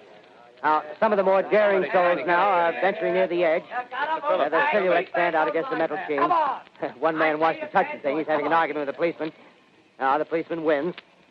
Now, ladies and gentlemen, there's something I haven't mentioned in all this excitement, but it's becoming more distinct. Perhaps you've caught it already on your radio. Listen, please. Do you hear it? It's a curious humming sound that seems to come from inside the object. I'll move the microphone nearer. Here. Now, we're not more than 25 feet away. Can you hear it now? Professor Pearson? Yes, Mr. Grover. Can you tell us the meaning of that scraping noise inside the thing? Possibly the unequal cooling of its surface. I say, do you still think it's a meteor, Professor? I don't know what to think. The metal casing is definitely extraterrestrial. Not found on this Earth. Friction with the Earth's atmosphere usually tears holes in a meteorite. This thing is smooth, and you can see its cylindrical Just a minute. shape. Something's happening. Ladies and gentlemen, this is terrific. This end of the thing is beginning to flake off. The top is beginning to rotate like a screw, and the thing must be hollow. He's moving. Keep back there. Keep back there. Keep those men back. Keep back there. Keep those idiots back. Ladies, off.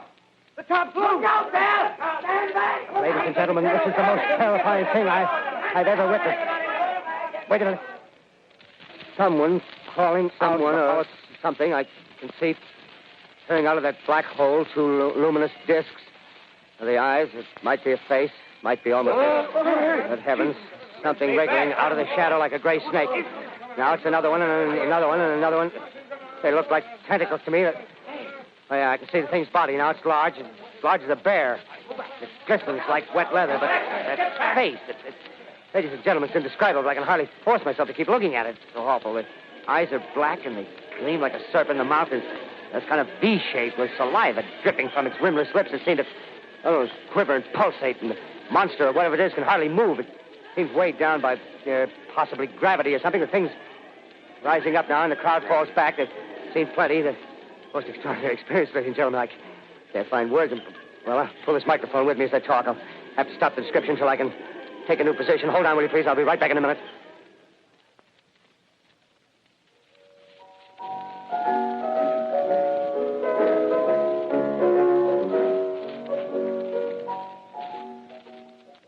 We are bringing you an eyewitness account of what's happening on the Wilmuth Farm, Grover's Mill, New Jersey.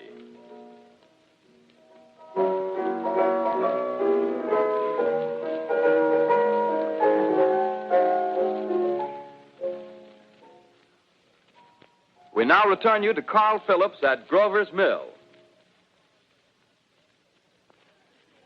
Ladies and gentlemen, am I on? Ladies and gentlemen, here I am, back of a stone wall that adjoins Mr. Wilmuth's garden. From here, I get a sweep of the whole scene. I'll give you every detail as long as I can talk and as long as I can see. There's more state police have arrived. They're drawing up a cordon in front of the pit. About 30 of them. No need to push the crowd back now. They're willing to keep their distance. The captain's conferring with someone. Can't quite see who. Oh, yes, I believe it's Professor Pearson. Yes, it is. Now they've parted, and the professor moves around one side, studying the object while the captain and two policemen advance with something in their hands. I can see it now. It's a white handkerchief tied to a pole. Flag of truce. If those creatures know what that means, what anything means. Wait a minute, something's happening. A humped shape is rising out of the pit. I can make out a small beam of light against a mirror. What's that? There's a jet of flame springing from the mirror, and it leaps right at the advancing men. It strikes them head on. Lord, they're turning into flames. Now the whole field's caught up by the woods, the barns, the gas tanks of the automobiles spreading everywhere. It's coming this way now, about 20 yards to my right.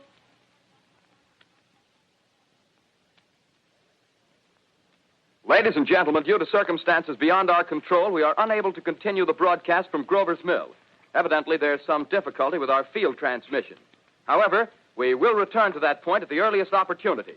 In the meantime, we have a late bulletin from San Diego, California. Professor Indelkoffer, speaking at a dinner of the California Astronomical Society, expressed the opinion that the explosions on Mars are undoubtedly nothing more than severe volcanic disturbances on the surface of the planet. We continue now with our piano interlude.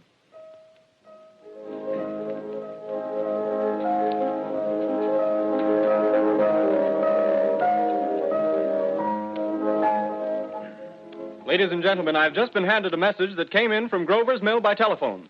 Just one moment, please.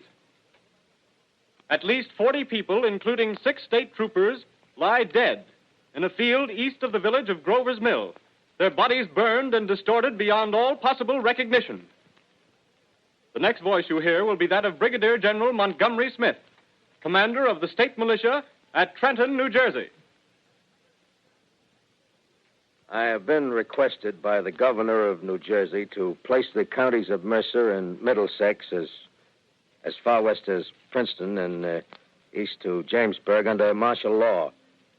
No one will be permitted to enter this area except by special pass issued by state or military authorities.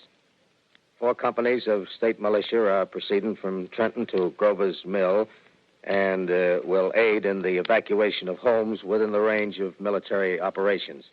Thank you.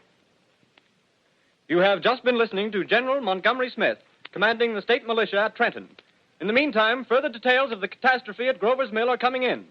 The strange creatures, after unleashing their deadly assault, crawled back in their pit and made no attempt to prevent the efforts of the firemen to recover the bodies and extinguish the fire. The combined fire departments of Mercer County are fighting the flames which menace the entire countryside. We have been unable to establish any contact with our mobile unit at Grover's Mill, but we hope to be able to return you there at the earliest possible moment. In the meantime, we take you to...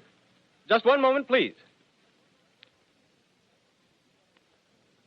Ladies and gentlemen, I have just been informed that we have finally established communication with an eyewitness of the tragedy. Professor Pearson has been located at a farmhouse near Grover's Mill, where he has established an emergency observation post. As a scientist, he will give you his explanation of the calamity. The next voice you hear will be that of Professor Pearson, brought to you by direct wire. Professor Pearson. Of the creatures in the rocket cylinder at Grover's Mill, I can give you no authoritative information, either as to their nature, their origin, or their purposes here on Earth. Of their destructive instrument, I might venture some conjectural explanation. For want of a better term, I shall refer to the mysterious weapon as a heat ray. It's all too evident that these creatures have scientific knowledge far in advance of our own. It's my guess that in some way they are able to generate an intense heat in a chamber of practically absolute non-conductivity. This intense heat they project in a parallel beam against any object they choose by means of a polished parabolic mirror of unknown composition, much as the mirror of a lighthouse projects a beam of light.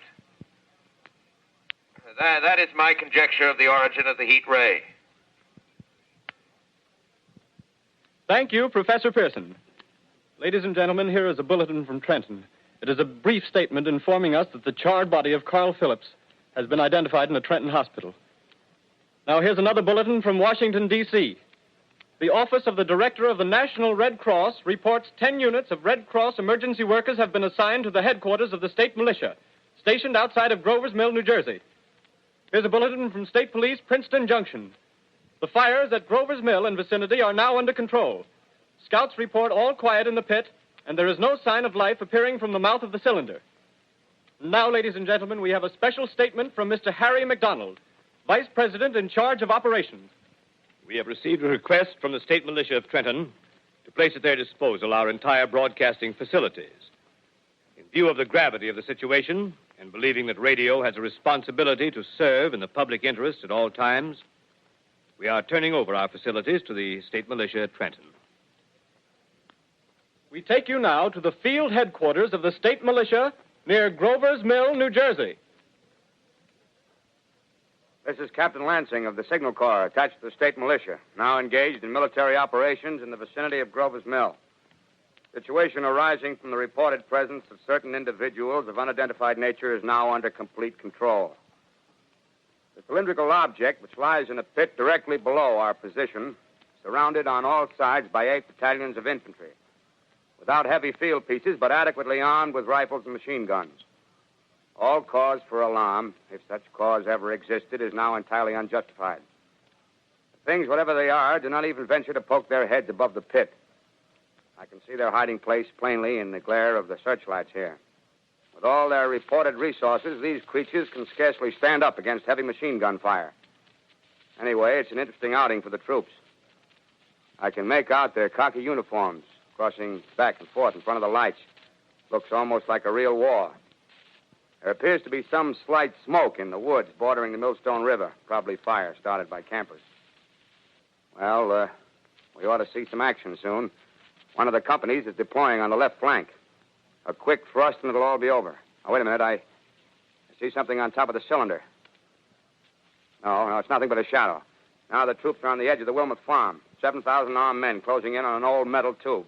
A tub, rather. Well, wait, that wasn't a shadow. It's something moving. Solid metal, kind of a shield-like affair rising up out of the cylinder. It's going higher and higher. What? It's standing on legs, actually rearing up on a sort of metal framework.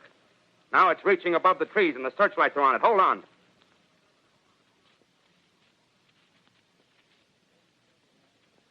Ladies and gentlemen, I have a grave announcement to make. Incredible as it may seem, both the observations of science and the evidence of our eyes lead to the inescapable assumption that those strange beings who landed in the Jersey farmlands tonight are the vanguard of an invading army from the planet Mars. The battle which took place tonight at Grover Mills has ended in one of the most startling defeats ever suffered by an army in modern times. 7,000 men armed with rifles and machine guns pitted against a single fighting machine of the invaders from Mars. 120 known survivors. The rest strewn over the battle area from Grover's Mill to Plainsboro, crushed and trampled to death under the metal feet of the monster, or burned to cinders by its heat ray. The monster is now in control of the middle section of New Jersey and has effectively cut the state through its center. Communication lines are down from Pennsylvania to the Atlantic Ocean. Railroad tracks are torn and service from New York to Philadelphia discontinued, except routing some of the trains through Allerton and Phoenixville. Highways to the north, south, and west are clogged with frantic human traffic. Police and army reserves are unable to control the mad flight. By morning, the fugitives will have swelled Philadelphia, Camden, and Trenton, it is estimated, to twice their normal population. Martial law prevails throughout New Jersey and eastern Pennsylvania. At this time, we take you to Washington for a special broadcast on the national emergency. The Secretary of the Interior. Citizens of the nation, I shall not try to conceal the gravity of the situation that confronts the country, nor the concern of your government in protecting the lives and property of its people. However, I wish to impress upon you, private citizens and public officials, all of you, the urgent need of calm and resourceful action. Fortunately, this formidable enemy is still confined to a comparatively small area, and we may place our faith in the military forces to keep them there. In the meantime, placing our faith in God, we must continue the performance of our duties, each and every one of us, so that we may confront this destructive adversary with a nation united, courageous, and consecrated to the preservation of human supremacy on this earth. I thank you. You have just heard the Secretary of the Interior speaking from Washington. Bulletins too numerous to read are piling up in the studio here. We're informed that the central portion of New Jersey is blacked out from radio communication due to the effect of the heat ray upon power lines and electrical equipment. Here's a special bulletin in New York. Cables have been received from English, French, and German scientific bodies offering assistance. Astronomers report continued gas outbursts at regular intervals on the planet Mars. The majority voiced the opinion that the enemy will be reinforced by additional rocket machines. There have been several attempts made to locate Professor Pearson of Princeton, who has observed Martians at close range. It is feared he was lost in the recent battle. Langham Field, Virginia. Scouting planes report 3 Martian machines visible above treetops, moving north toward Somerville with population fleeing ahead of them. The heat ray is not in use, although advancing at express train speed. Invaders pick their way carefully. They seem to be making a conscious effort to avoid destruction of cities and countryside. However, they stop to uproot power lines, bridges, and railroad tracks. Their apparent objective is to crush resistance, paralyze communication, and disorganize human society. Here is a bulletin from Basking Ridge, New Jersey. Coon hunters have stumbled on a second cylinder similar to the first, embedded in the great swamp 20 miles south of Morristown. Army field pieces are proceeding before the cylinder can be opened and the fighting machine rigged. They are taking up a position in the foothills of Watchung Mountains. Another bulletin from Langham Field, Virginia. Scouting planes report enemy machines, now 3 in number, increasing speed northward, kicking over houses and trees in their evident haste to form a conjunction with their allies south of Morristown. Machines also sighted by telephone operator east of Middlesex within 10 miles of Plainfield. Here's a bulletin from Winston-Field, Long Island. A fleet of Army bombers carrying heavy explosive flying north in pursuit of enemy. Scouting planes act as guides. They keep the speeding enemy in sight. Just a moment, please, ladies and gentlemen. We've run special wires to the artillery line in adjacent villages to give you direct reports in the zone of the advancing enemy. First, we take you to the battery of the 22nd Field Artillery, located in the Watchung Mountains. Range 32 meters. 32 meters. Projection 39 degrees. 39 degrees. Fire. 140 yards to the right, sir. Shift range 31 meters. 31 meters. Projection 37 degrees. 37 degrees. Fire.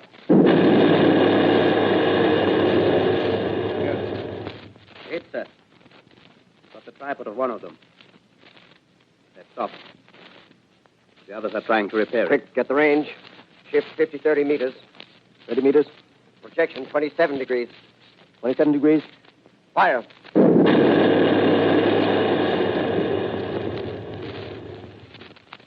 Can't see the shell land, sir. Letting off a smoke. What is it?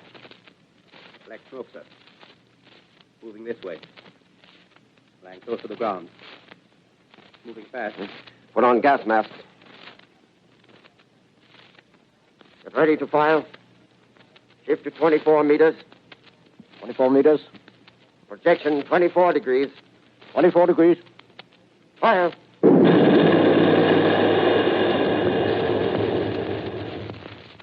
Still can't see, sir. Smoke's coming nearer. Get the range. 23 meters. 23 meters. 23 meters. Projection 22 degrees. 22 degrees.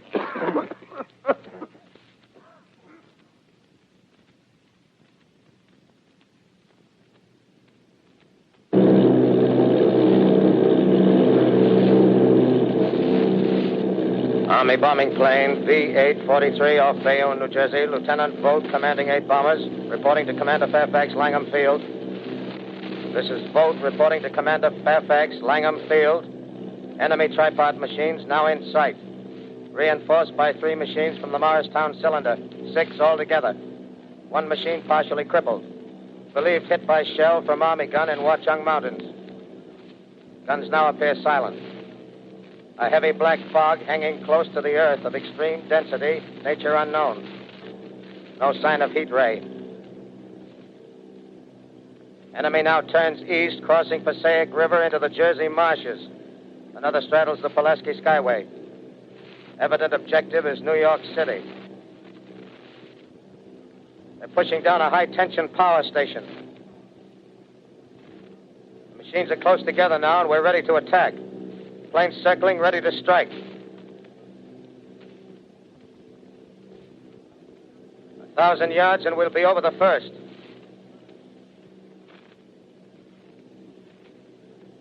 $800 yards.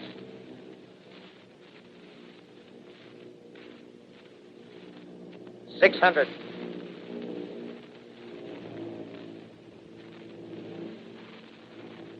400. 200. There they go. The giant arm raised. Green flash. They're spraying us with flame. 2,000 feet. Engines are giving out. No chance to release bombs. Only one thing left. Drop on them, plane and all. We're diving on the first one. Now the engine's gone. 8.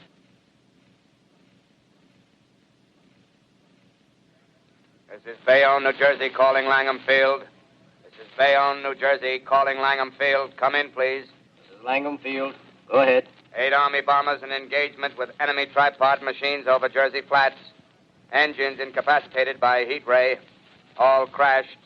One enemy machine destroyed. Enemy now discharging heavy black smoke in direction of... This is Newark, New Jersey. This is Newark, New Jersey. Warning. Poisonous black smoke pouring in from Jersey marshes. Reaches South Street. Gas masks useless. Urge population to move into open spaces. Automobiles use routes 7, 23, 24. Avoid congested areas. Smoke now spreading over Raymond Boulevard.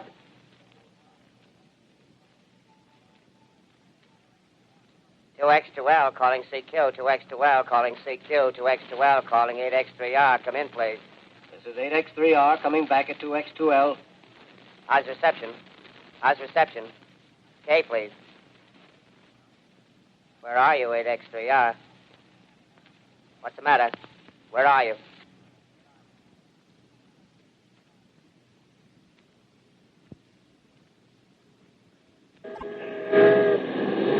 I'm speaking from the roof of Broadcasting Building. I'm speaking from the roof of Broadcasting Building, New York City. The bells you hear are ringing to warn the people to evacuate the city as the Martians approach. Estimated in the last 2 hours, 3 million people have moved out along the roads to the north. Hutchison River Parkway is still kept open for motor traffic. Avoid bridges to Long Island, hopelessly jammed. All communication with Jersey Shore closed 10 minutes ago. No more defenses. Our army is wiped out. Artillery, Air Force, everything wiped out. This may be the last broadcast. We'll stay here to the end. People are holding service here below us in the cathedral.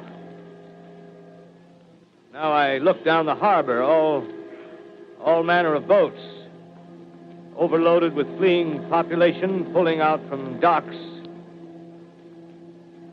Streets are all jammed. Noise in crowds like New Year's Eve in city. Wait a minute. The enemy is now in sight above the Palisades. Five great machines. First one is crossing the river. I can see it from here, wading the Hudson like a man wading through a brook. A bulletin is handed me. Martian cylinders are falling all over the country. One outside of Buffalo, one in Chicago, St. Louis. Seem to be timed and spaced. Now the first machine reaches the shore. He stands watching, looking over the city. The steel cowlish head is even with the skyscrapers. He waits for the others.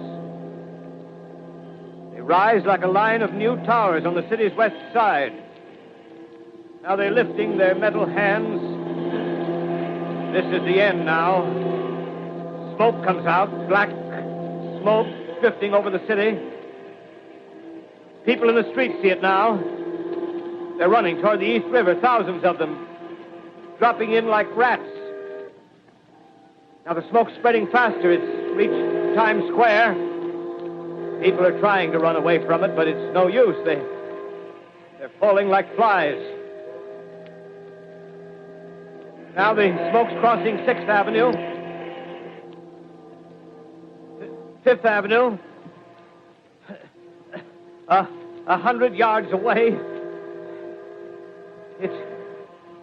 It's 50 feet.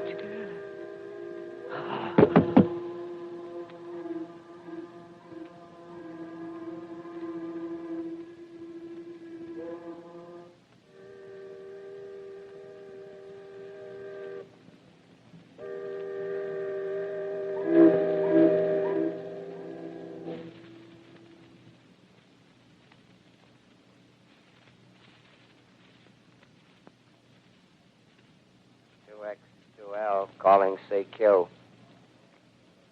2X2L calling CQ.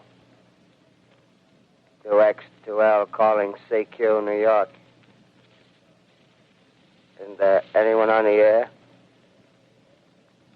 Isn't there anyone on the air? Isn't there anyone? 2X, 2L.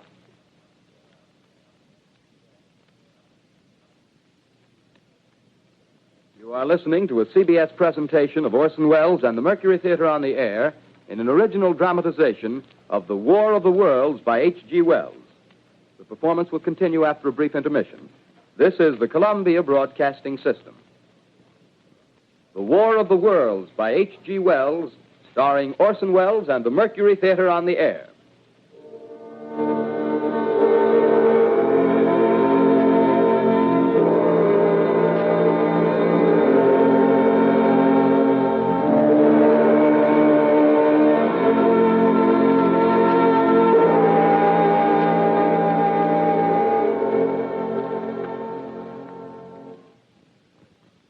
As I set down these notes on paper, I'm obsessed by the thought that I may be the last living man on Earth. I've been hiding in this empty house near Grover's Mill, a small island of daylight cut off by the black smoke from the rest of the world. All that happened before the arrival of these monstrous creatures in the world now seems part of another life. A life that has no continuity with the present. Furtive existence of the lonely derelict who pencils these words on the back of some astronomical notes bearing the signature of Richard Pearson.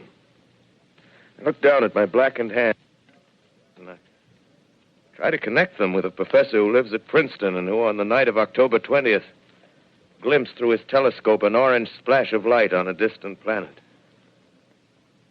My wife, my colleagues, my students, my books, my observatory, my world. Where are they? Did they ever exist? Am I Richard Pearson? What day is it? Do days exist without calendars? Does time pass when there are no human hands left to wind the clocks? Writing down my daily life, I tell myself I shall preserve human history between the dark covers of this little book that was meant to record the movements of the stars. But to write, I must live, and to live, I must eat. Find moldy bread in the kitchen and an orange not too spoiled to swallow. Keep watch at the window. Time to time, I catch sight of a Martian above the black smoke. Smoke still holds the house in its black coil, but at length there's a hissing sound, and suddenly I see a Martian mounted on his machine, spraying the air with a jet of steam as if to dissipate the smoke. I watch in a corner as his huge metal legs nearly brush against the house. Exhausted by terror, I fall asleep. It's morning. Morning. Sun streams in the window.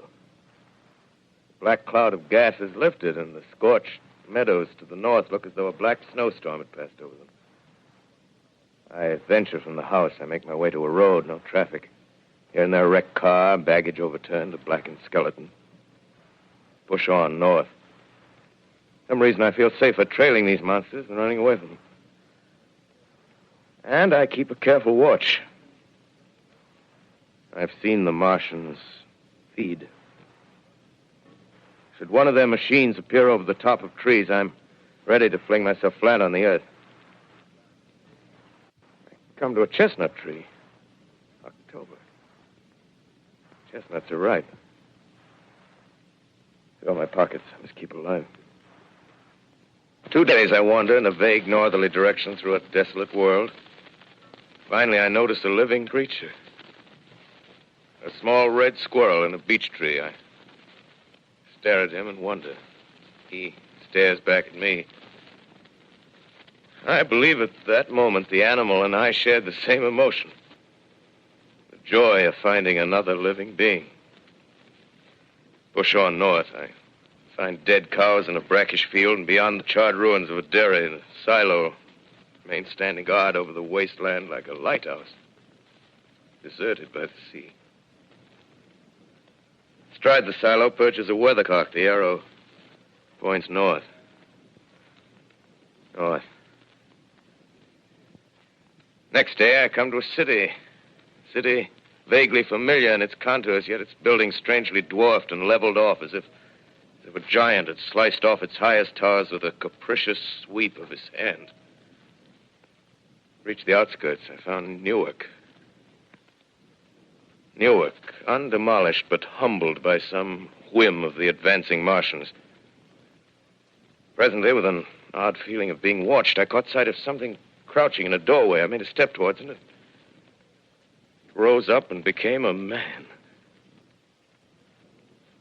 A man armed with a large knife. Stop! Where do you come from? I come from many places. A long time ago, from Princeton. Princeton, huh?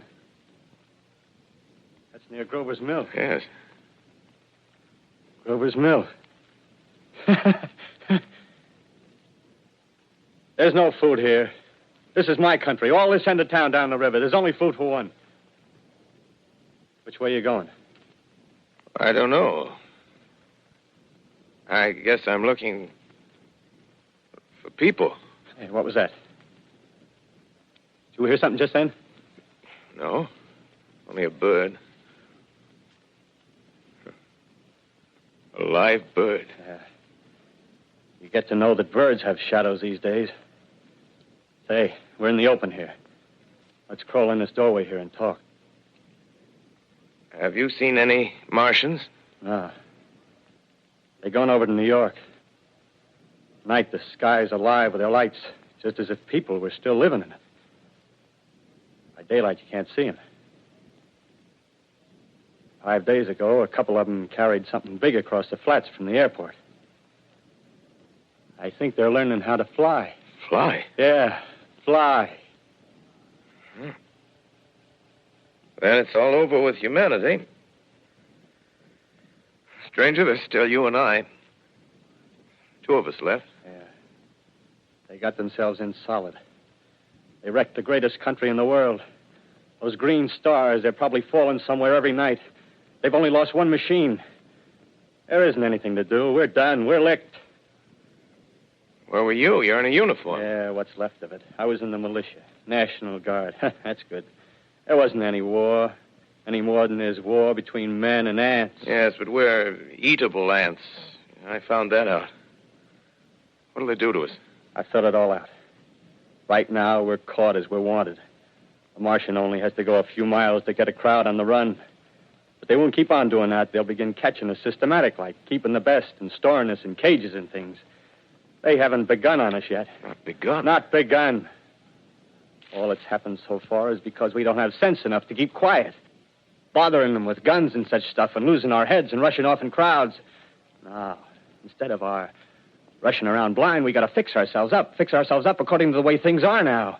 Cities, nations, civilization, progress. Yes, but if that's so, what is there to live for? Well, there won't be any more concerts for 1,000,000 years or so, and no nice little dinners at restaurants. If it's amusement you're after, I guess the game's up. What is there left? Life, that's what. I want to live. Yeah, and so do you. We're not going to be exterminated. And I don't mean to be caught either.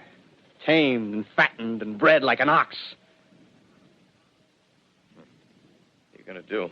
I'm going on. Right under their feet. I got a plan. We men, as men, we're finished. We don't know enough. We got to learn plenty before we got a chance. And we've got to live and keep free while we learn, see? I've thought it all out, see? Well, tell me the rest. Well, it isn't all of us that are made for wild beasts. That's what it got to. That's what it got to be. That's why I watched you. Watched you. All those little office workers that used to live in these houses. They be no good. They haven't any stuff in them. They used to run off to work. I've seen hundreds of them running to catch their commuter's train in the morning, afraid they'd get canned if they didn't. Running back at night, afraid they wouldn't be in time for dinner. Lives insured and a little invested in case of accidents. Yeah, and on Sundays, worried about the hereafter. Well, the Martians, they'll be a godsend for those guys. Nice roomy cages, good food, careful breeding, no worries. Yeah, after a week or so of chasing around the fields on empty stomachs, they'll come and be glad to be caught. You've thought it all out, haven't you? Sure, you bet I have. That isn't all.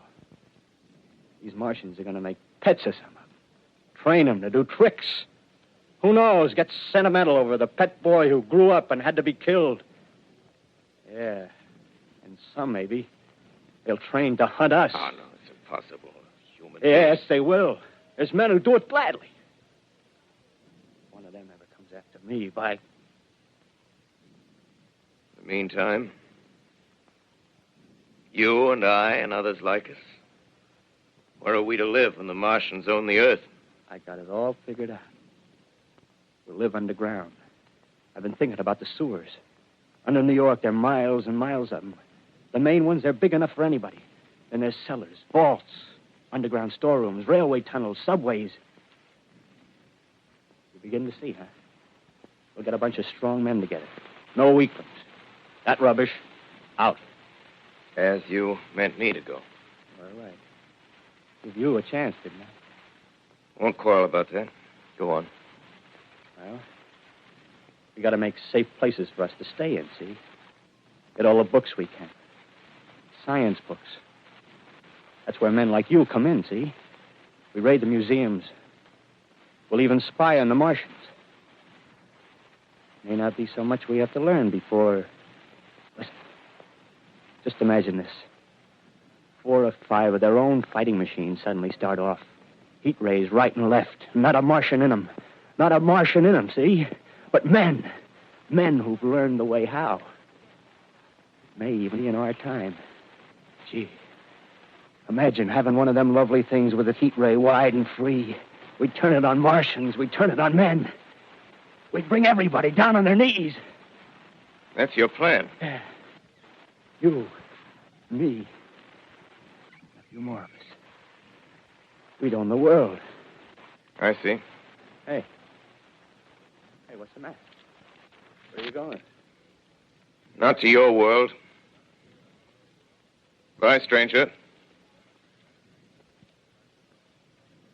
Well, after parting with the artilleryman, I came at last to the Holland Tunnel, entered that silent tube, anxious to know the fate of the great city on the other side of the Hudson.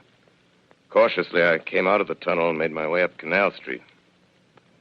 Reached 14th Street, and there again were black powder and several bodies and an evil, ominous smell from the gratings of the cellars of some of the houses. I wandered up through the 30s and 40s, stood alone on Times Square, caught sight of a lean dog running down 7th Avenue with a piece of dark brown meat in his jaws and a pack of starving mongrels at his heels.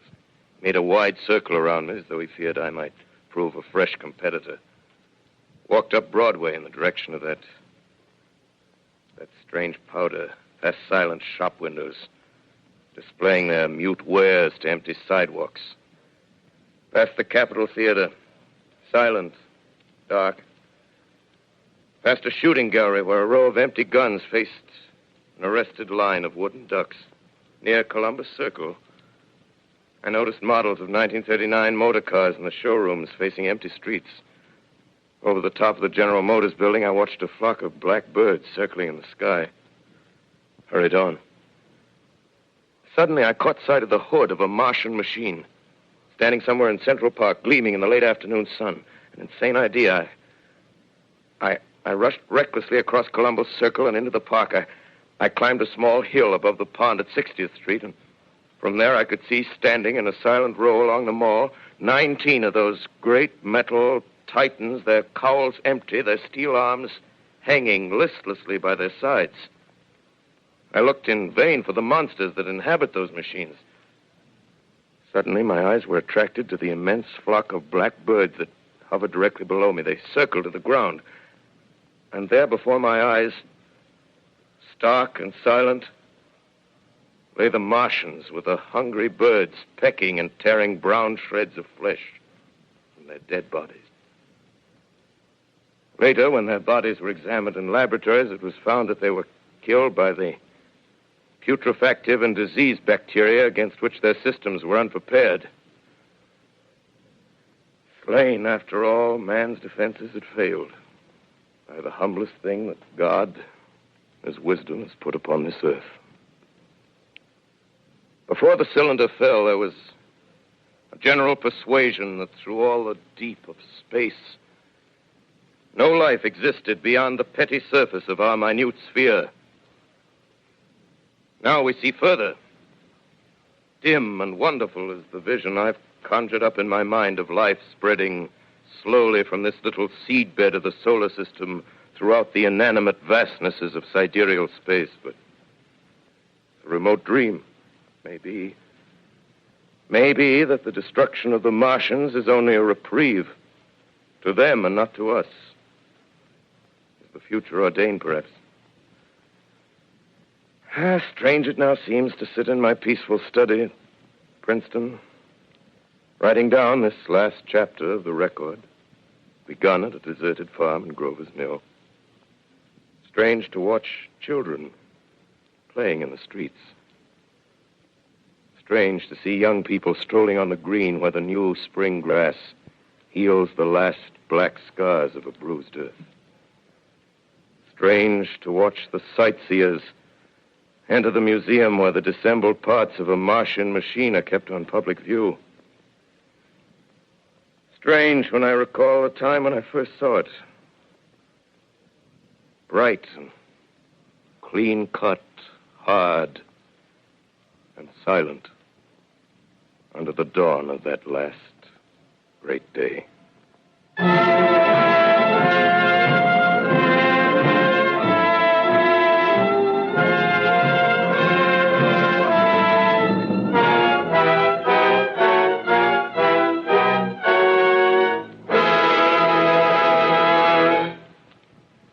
This is Orson Welles, ladies and gentlemen. Out of character, to assure you that the War of the Worlds has no further significance than as the holiday offering it was intended to be. The Mercury Theater's own radio version of dressing up in a sheet and jumping out of a bush and saying boo. Starting now, we couldn't soap all your windows and steal all your garden gates by tomorrow night, so we did the best next thing. We annihilated the world before your very ears and utterly destroyed the CBS. You will be relieved, I hope, to learn that we didn't mean it and that both institutions are still open for business. So goodbye, everybody, and remember, please, for the next day or so, the terrible lesson you learned tonight. That grinning, glowing, globular invader of your living room is an inhabitant of the pumpkin patch, and if your doorbell rings and nobody's there, that was no Martian. It's Halloween.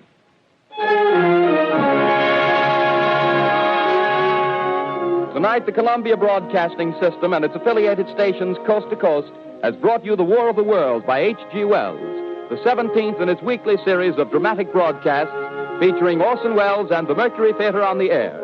Next week, we present a dramatization of 3 famous short stories. This is the Columbia Broadcasting System.